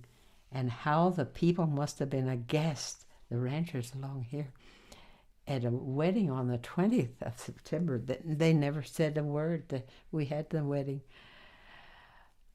My Lord, that was in the middle of potato harvest, grain harvest, cattle being brought down from the mountains. It's one of the busiest months of the year. Here's a wedding. Nobody ever said a word to me about it, but as I got on to life here, I became more and more embarrassed that I had made that mistake. Well, I did before I came here, and I remember the word I used in my mind. It was conform, that I was going to conform to the place that I was coming, because that was only fair. If I was marrying a man there, I had to learn to live the life that he had to offer. So that began it, and it was not easy. It was before we lived in this 2-room cabin here for 8 years, walking out to the back house, carrying the water from over there to here from the well. 3 babies here, well, at the hospital, but being brought up here. So it really was hard, but I learned to do. My mother-in-law taught me all the skills of homemaking, baking, cooking, canning, preserving. So, and I did love the neighbors and who were most relatives, second and third cousins and that kind of stuff. I loved them, I still do, and they loved me. They were very good to me. So, but it was not easy. I got chilblains. Do you know what chilblains are?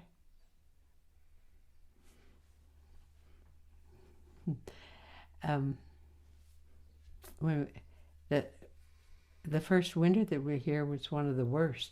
The icicles these are new windows, of course, but the icicles hang 6 feet down from the eaves as things were melting in the spring.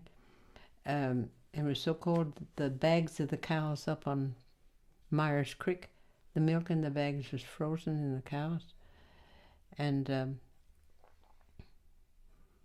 I lost my winter coat that year. We were at a wedding celebration one evening at a hall in Del Norte. I was cold. I was always cold that winter.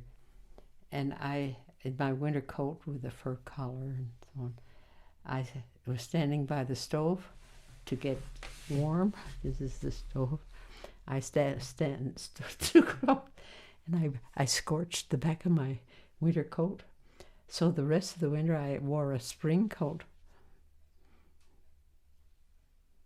Well, about chilblains. Of course, we walked from here to the back house that was out across this garden. And we had a path dug through the snow that was like this, had a path. Well, I didn't want to put on galoshes every time I went out. So because the path was frozen and hard, and I would go out there when necessary. And as a result, you get chilblains there on your toes. They burn and they itch. And for years after that, every time the cold weather, they'd go away in the summer, but when cold weather would come, the chilblains would burn and itch again, until in the last 20 years or so, no more chilblains. Evidently, I escaped that. So it wasn't easy, but I loved the life here. As I look back on, I shuddered to think of the hard work it was. But I loved the life. I loved my neighbors and my family. But I couldn't do anything, you might say, professional. I was a housewife and a ranch wife. And I learned other skills, great skills. Do you ever regret that you couldn't? I don't look back on it with fondness or with any kind of a romantic idea. I know there are young people now who sometimes go to live primitively in a cabin, but that's different. This was forced on me, and I don't feel romantic about it at all. I notice, you can tell my voice, I get hard when I talk about it, don't I? Because what did you ask me? I was wondering if you regret that it wasn't your place to do anything professional with your... It was a fact of life, and there's no use regretting it. But something happened though. It was depression, the 1930s, and my father, with his conservatory of 7 teachers, had 7 pianos, of course, and so on. And in Bethlehem Steel Town, you can imagine how the steelworks suffered in the depression. And naturally, he didn't have as many pupils coming for music lessons. Then, naturally, one I don't know how many, 1 or 2 teachers were eliminated, and he freighted out an upright piano to me in about 1936, and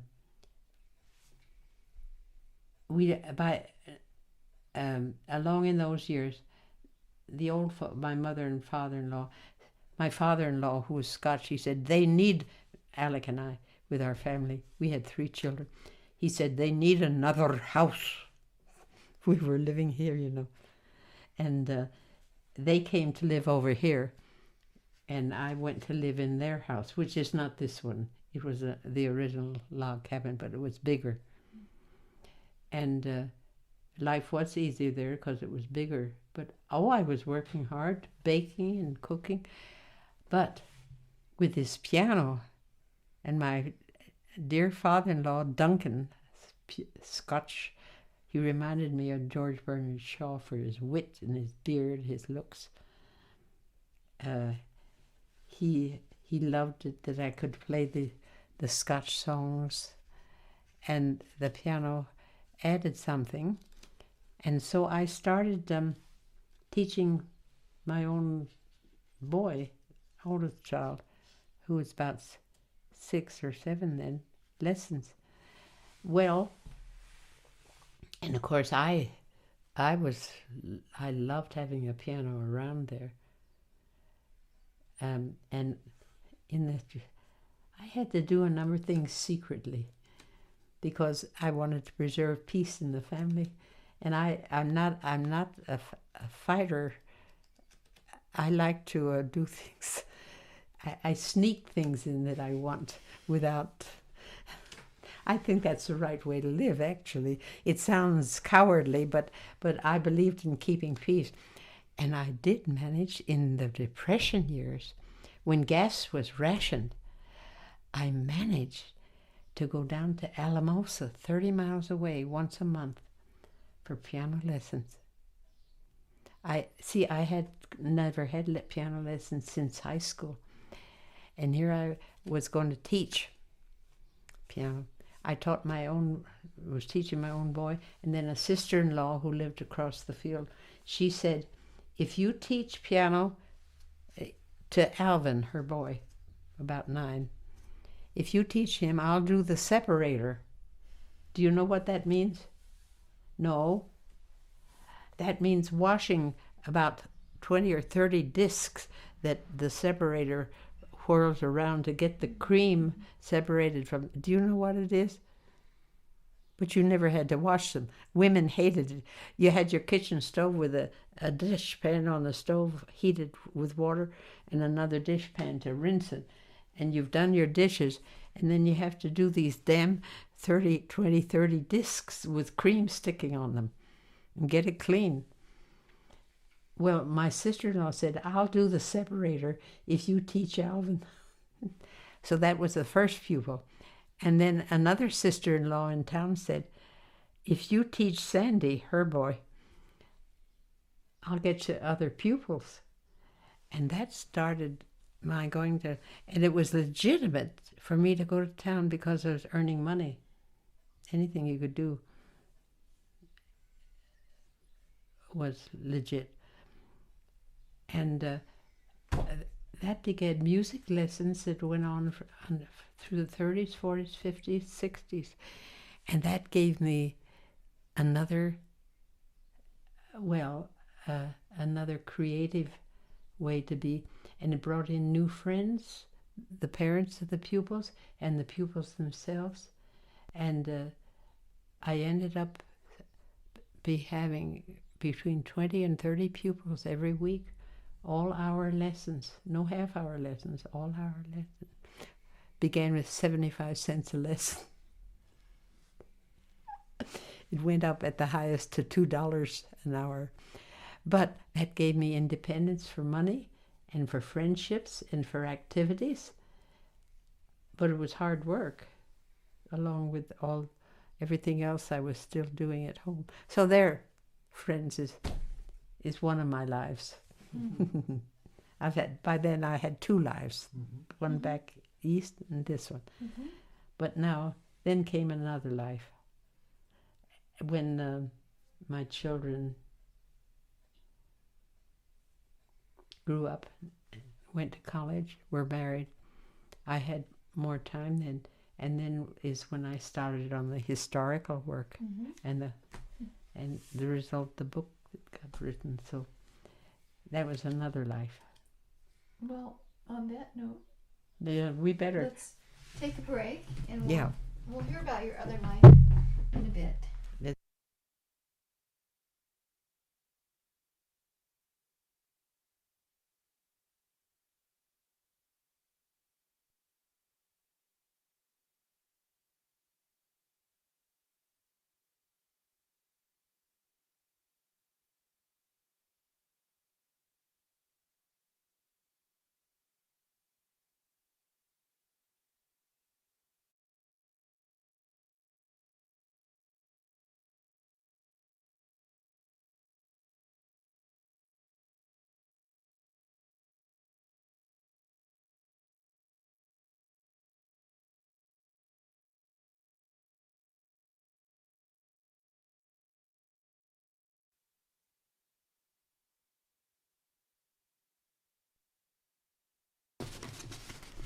Okay.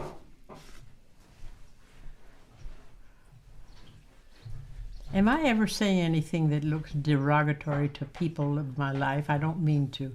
I haven't heard anything yet. I don't want to. I could say some bad things. Are you recording me? Yeah. I could say some critical things, but...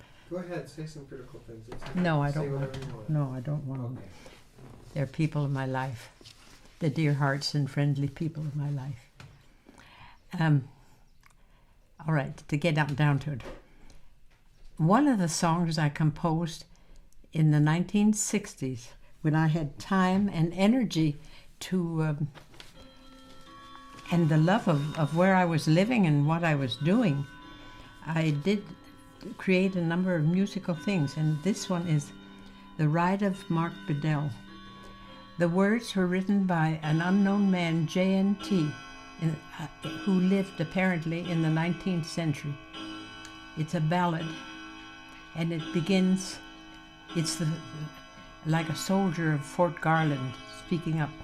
We've camped up in the canyon in the sun and in the rain. We've bivouacked on the mountains. We've hunted on the plain. We have rode this open country through its chico and its thorns, and seen the snows of winter and great piles of cattle horns. We had orders from headquarters to locate a roving band that were out in paint and feathers, a bad bunch of Ute Cheyennes. They'd been in the fight at Sand Creek, had slipped away from there, and where to find those renegades, they might be anywhere. We struck their trail at Cat Creek, it's just south of Monte Vista, where they'd camped the night before. By the campfire and the litter, there was 100 bucks or more.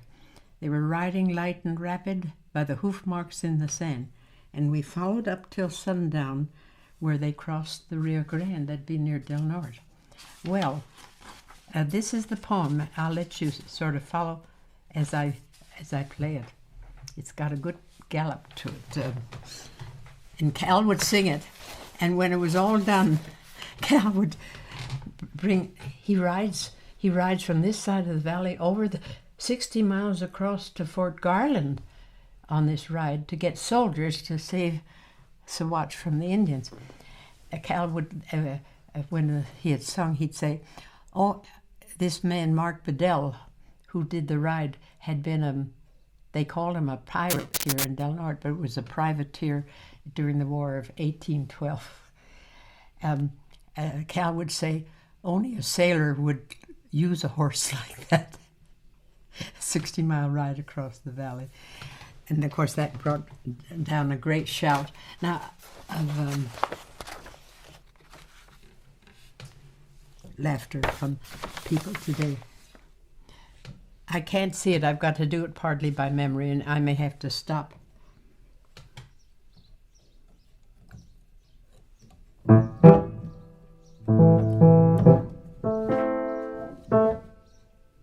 No.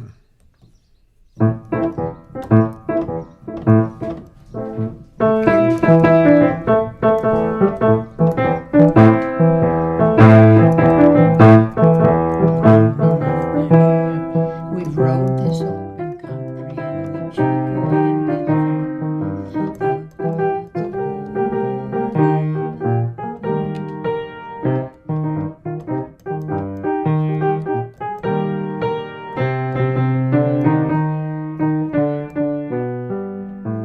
second verse.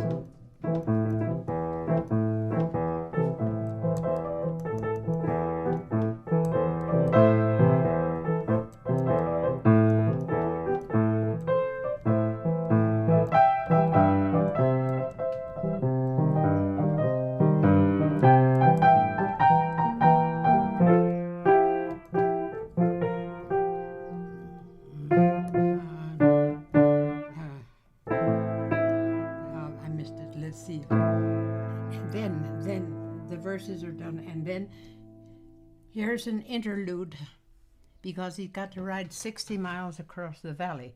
So I have a piano interlude to make those 60 miles, and I'm very proud of this interlude because it sounds like a long journey.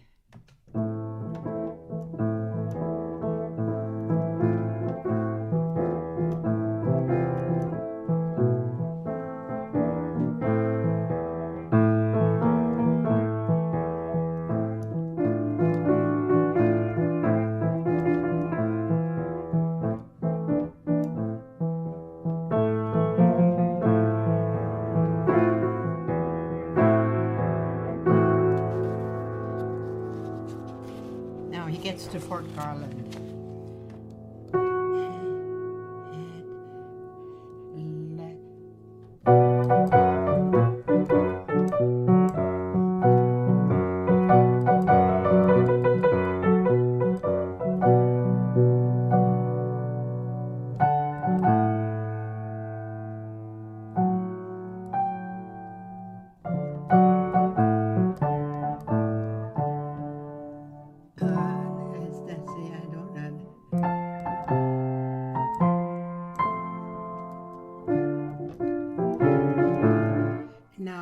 Now I have told my story, an orderly blue retreat.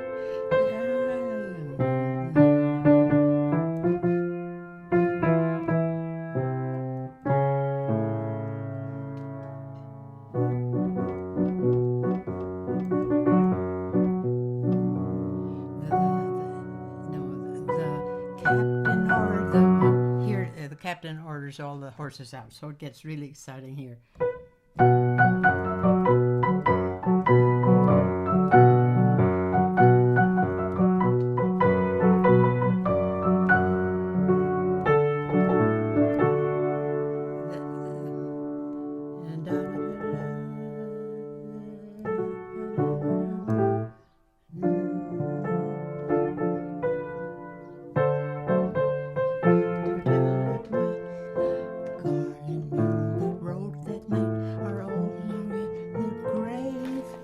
This is very touching in here. I'm not doing it right, but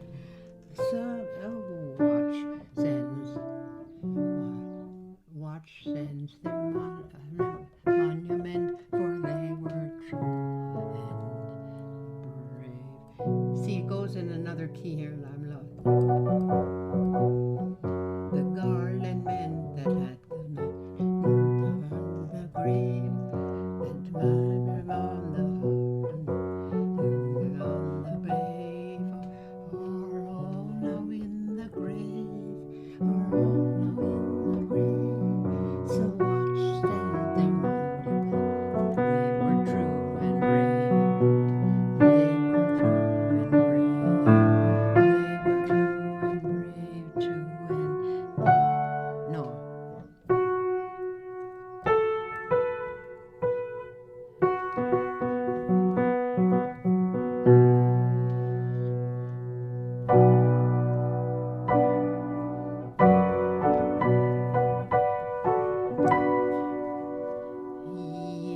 Yes,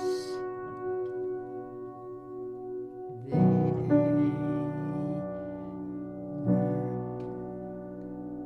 true and brave. And here's a little whirl of snow.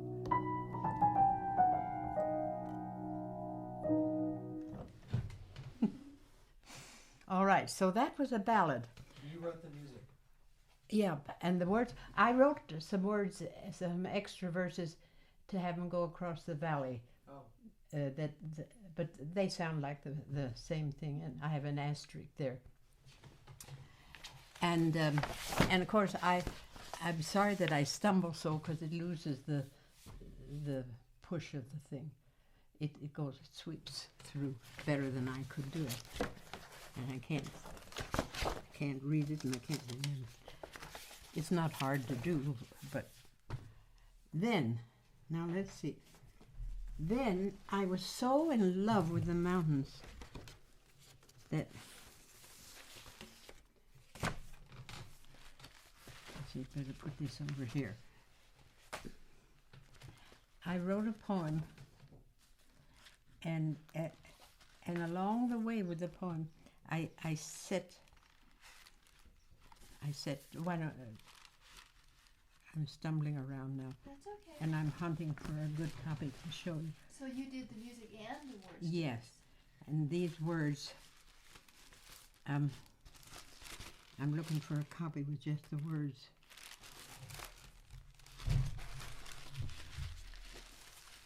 Maybe they're back here. And I need a copy too for myself.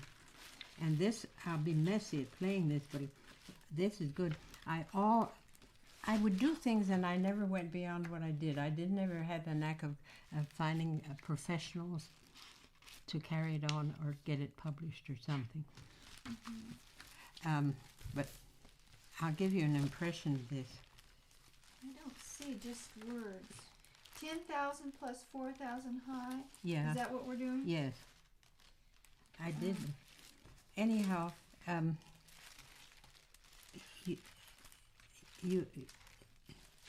give you an idea how it goes. Okay. I'll read from, I know I have the words somewhere. It starts with it's really written. It should have a symphony orchestra playing with it.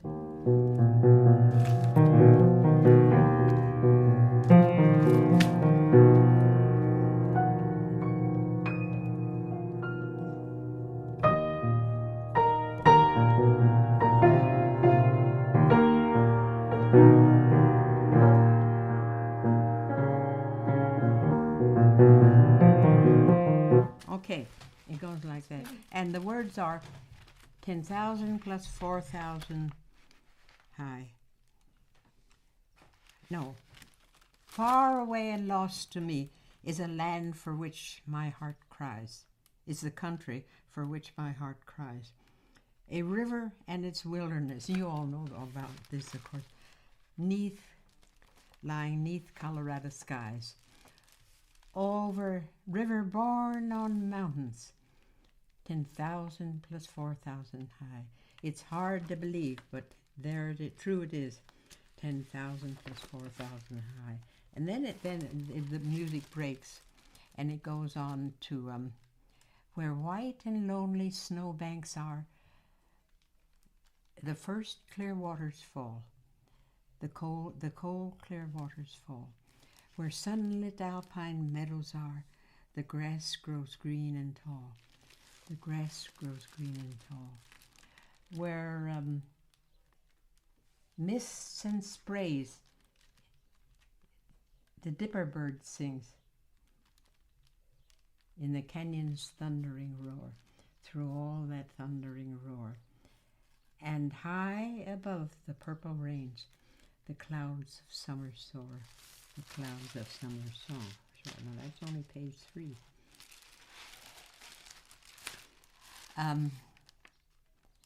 Then I go into augmented chords. River swift as an arrow, strong as an axe, dynamite bulldozer leaving its tracks in the land where the columbines grow. There are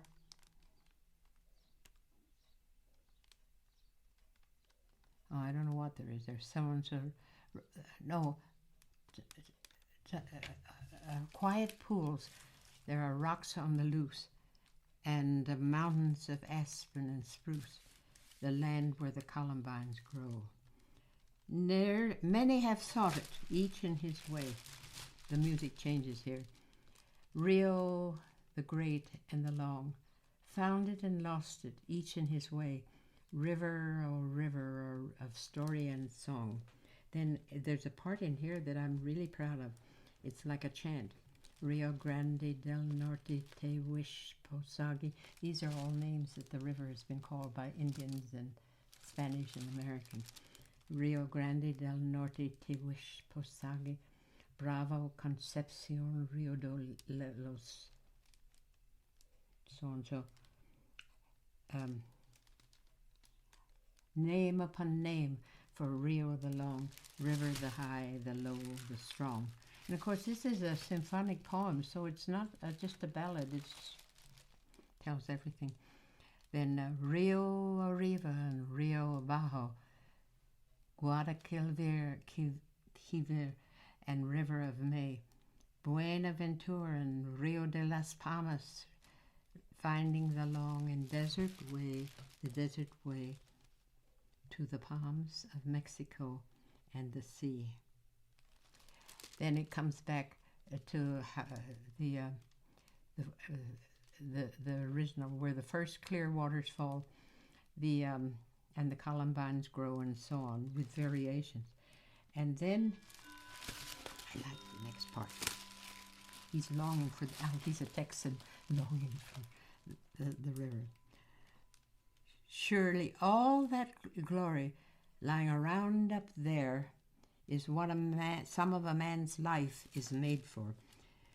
And then it's the home of the deer and the elk and the trout, home of the wild and the free. Can't read the words. Anyhow, then gets exciting with chords. Forget the clock, roll back the miles. I'm going to the place I would be, and in the high country. And it goes on excited. There are, let's see,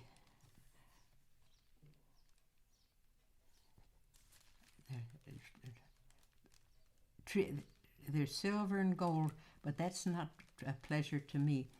The great river country is waiting up there with the high, the wild, and the free. And he goes on, and then clip-clop, he's off and away to the high country. Okay, there's a copy of it to sort of follow. That's what I'm doing. And of course, I'll be a mess in doing this, because it's very, the harmony is complex.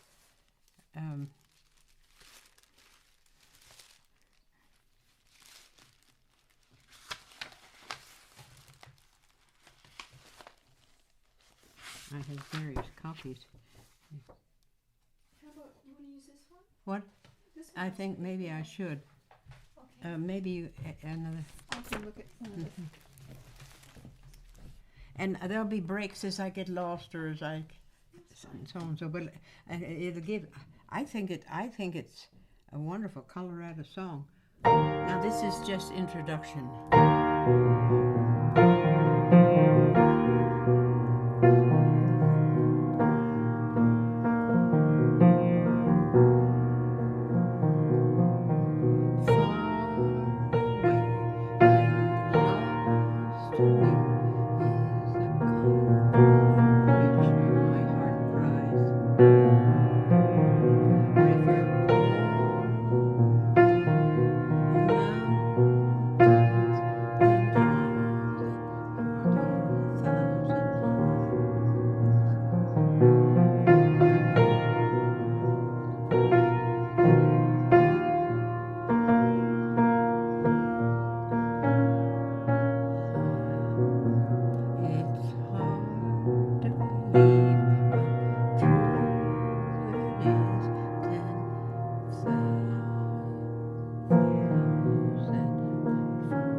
There's a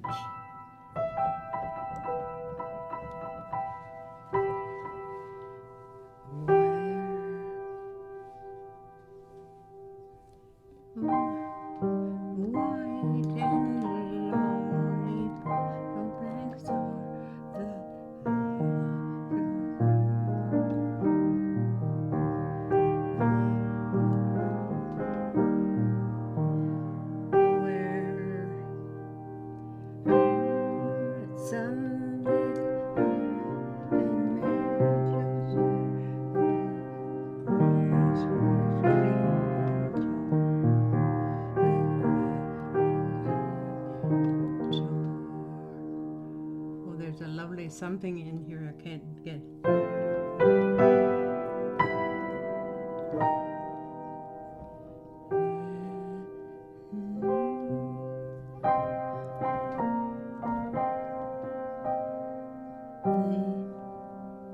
Canyons thundering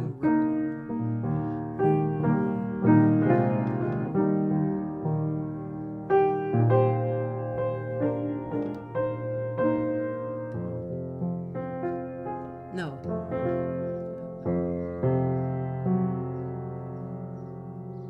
What the hell? What key am I in? It's 3 flats.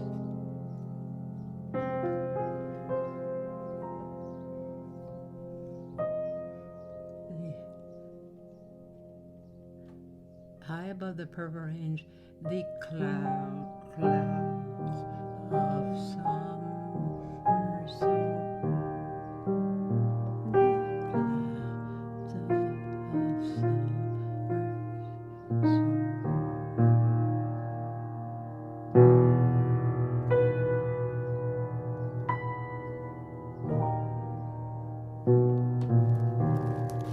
Now it goes into augmented chords.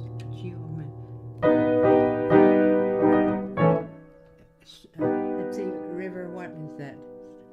Strong. You gotta. Anyhow, River Strong is the next.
I'm still 3 flats.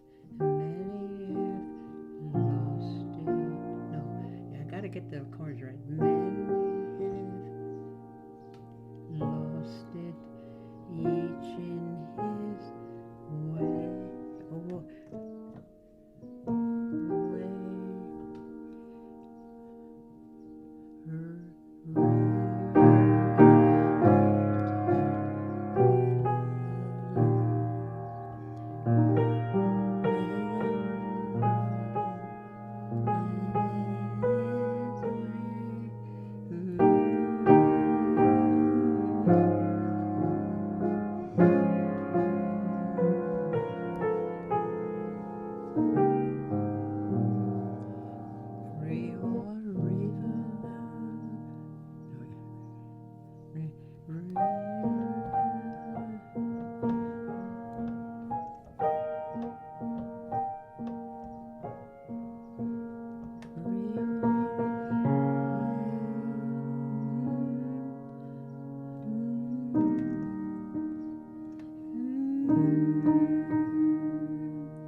Oh, those are wonderful chords in there. I can't figure them out.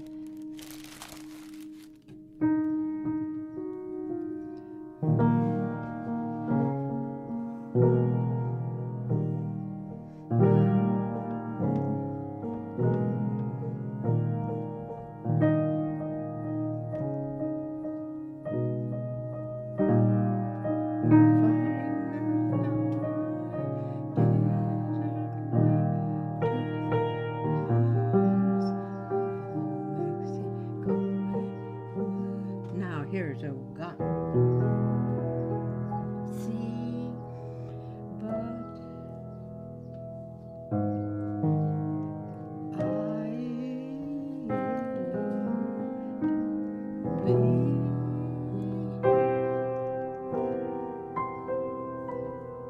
Whatever, then.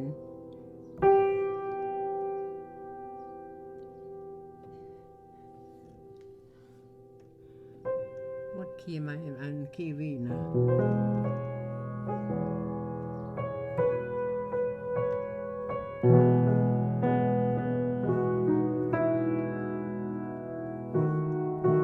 It's like the beginning.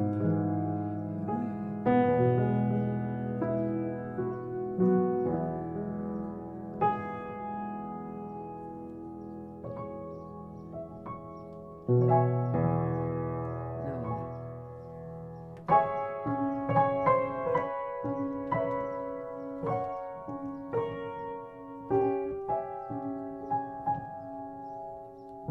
No, I'm an E.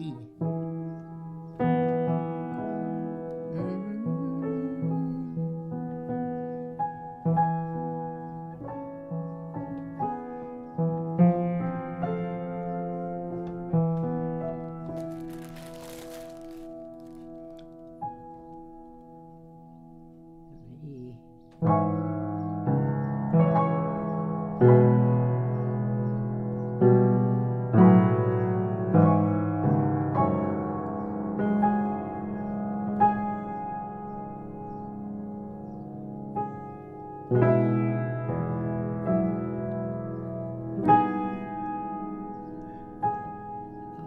See, the melody is not written here, and it's chords above the melody.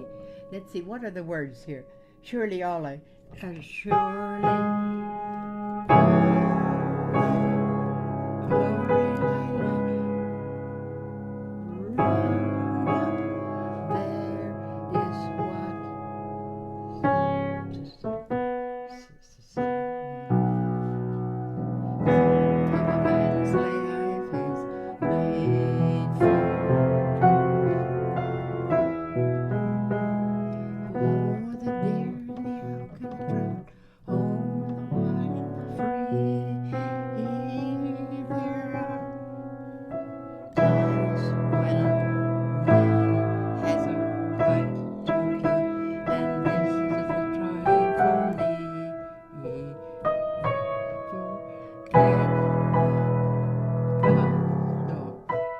Forget the clock, Fed the clock, fed the clock, and well, I'm heading to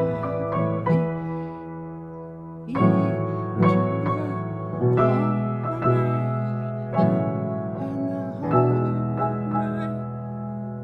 here's an important.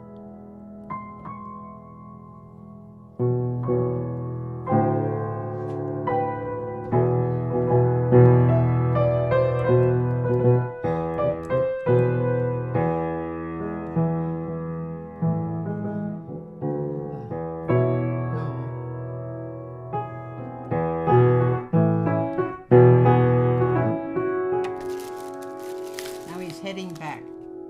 Oh, treasures, treasures of silver, but they are no treasures to me. The great mother country waiting up. With the wild, the free.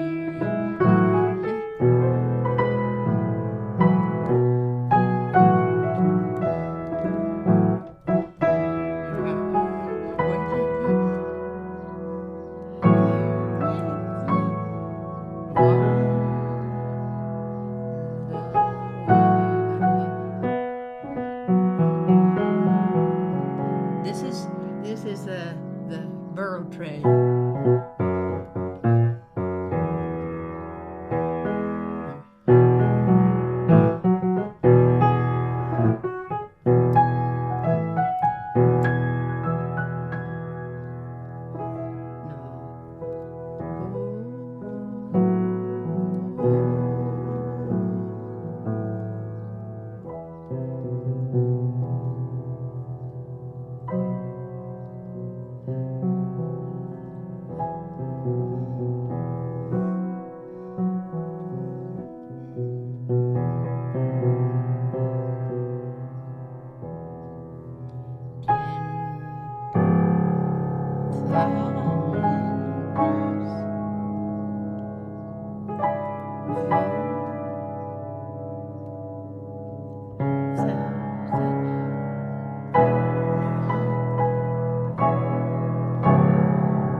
I'm sorry to have messed it like that, but you had to hear the whole thing because it's not just the melodies are really they're simple, you might say cowboy type of Western tune, but the arrangement with it is far beyond the tunes. So I had to try to show it to you.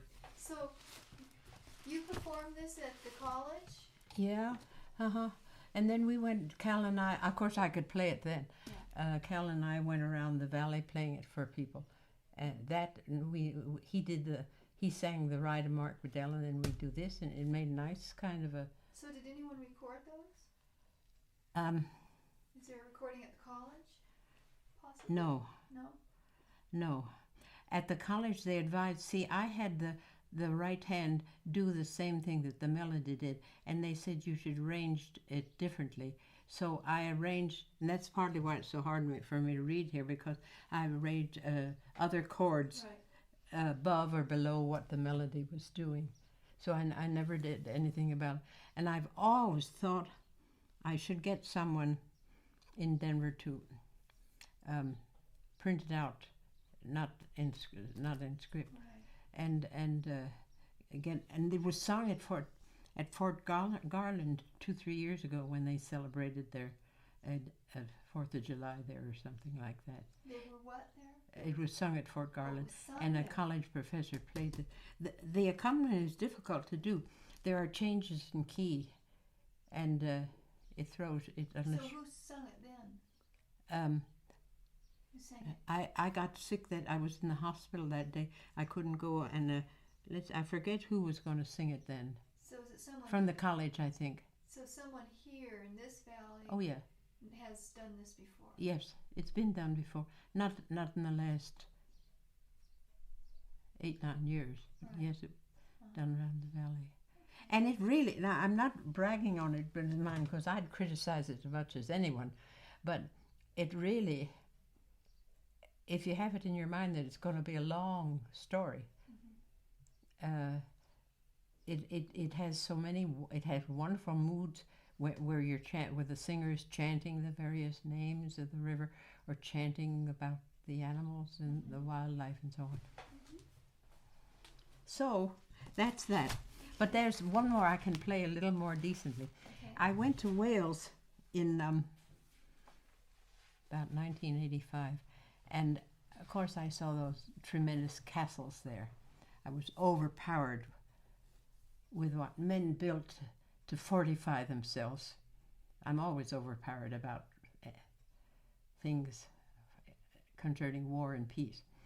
And I came home thinking about the human beings that were living in these tremendous castles in England and Wales. And I happened to come across a tune that I wrote in college when I was taking in English literature. It was, that goes here. They were called the Cavalier Poets. They wrote elegantly of their ladies, sonnets, elegant things. And one was, when as in silks my Julia goes, then methinks how sweetly flows the liquefaction of her clothes. Well, that fascinated me in college, just as words.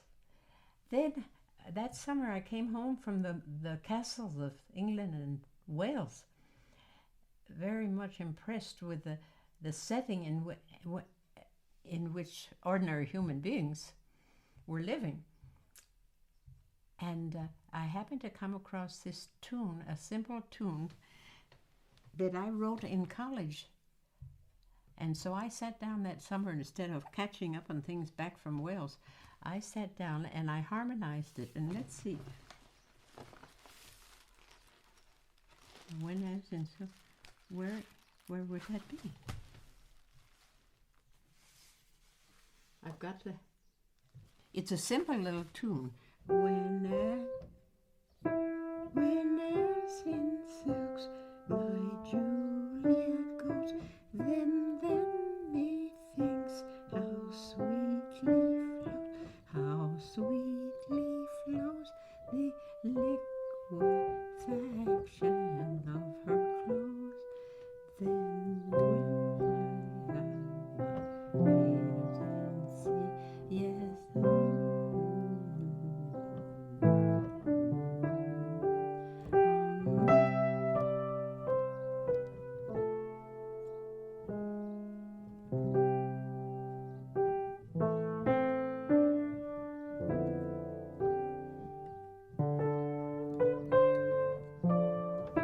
But it's got pretty chords. So you've got to hear that, because that is oh, maybe it's I think it's charming. I arranged it for a male chorus.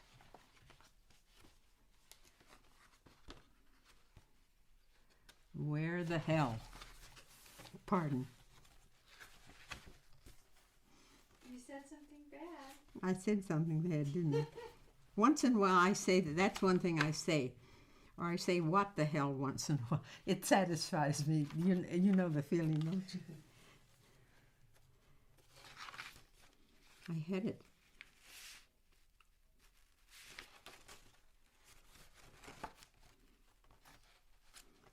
I really, yes, here it is. I really want you to hear it, because it's good. I mean, and I'll be able to play it decently. But I have to follow the music. And it's arranged as if for men's voices. I call it timeless.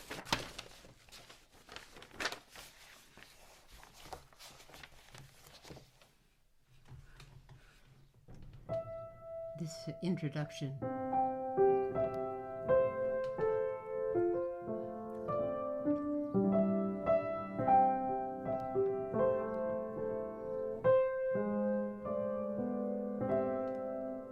When as in silks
Here's an interlude.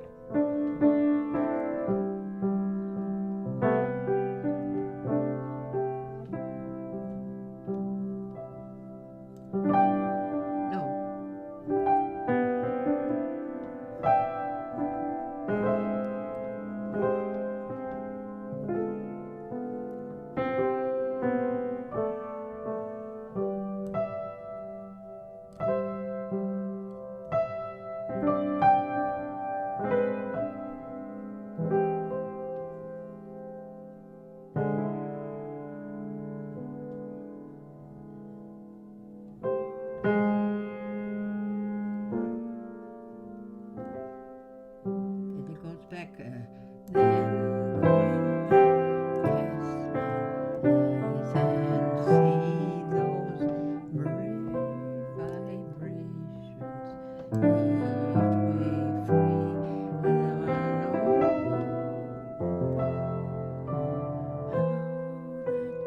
that glittering blanket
I love it.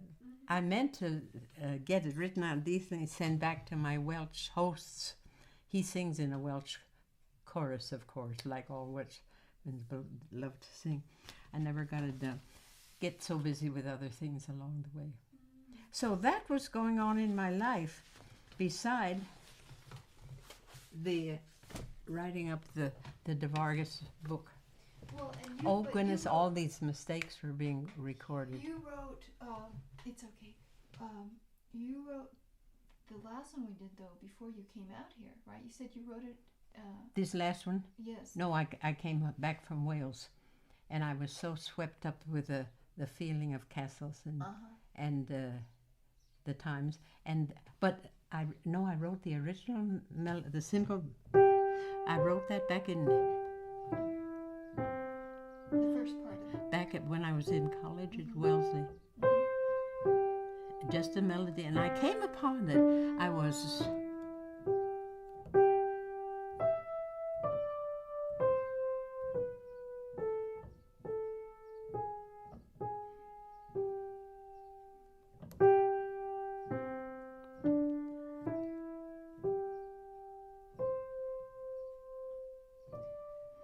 Could you do that again and just for the piano and without any talking, just to get a real clear just that yes. little melody. All right, just that I can do.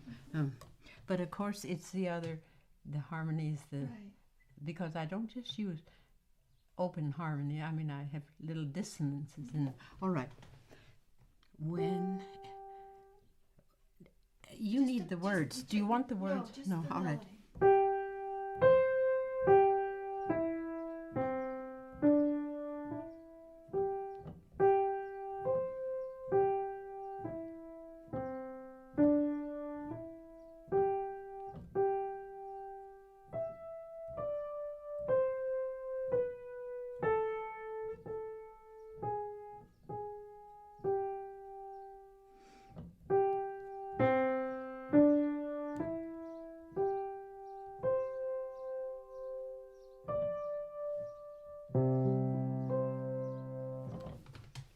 It's a very simple tune.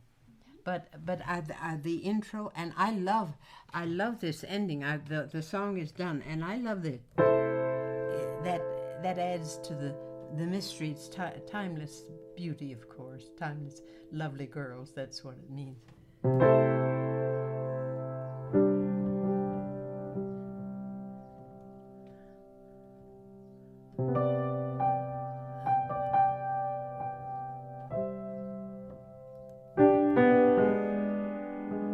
No voice here.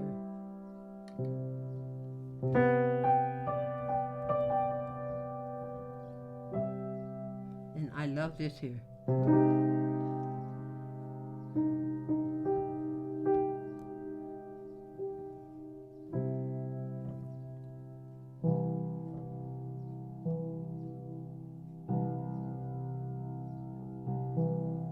And this.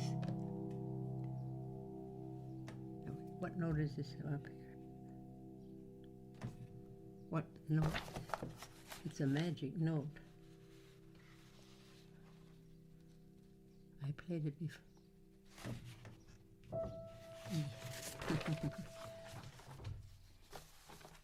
So that's how life went.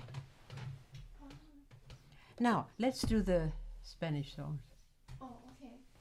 if you wish. Just going straight through, and you follow on the book to see what the words are. Okay. You know, for a moment, I'll lie down on the cabin. No, wait.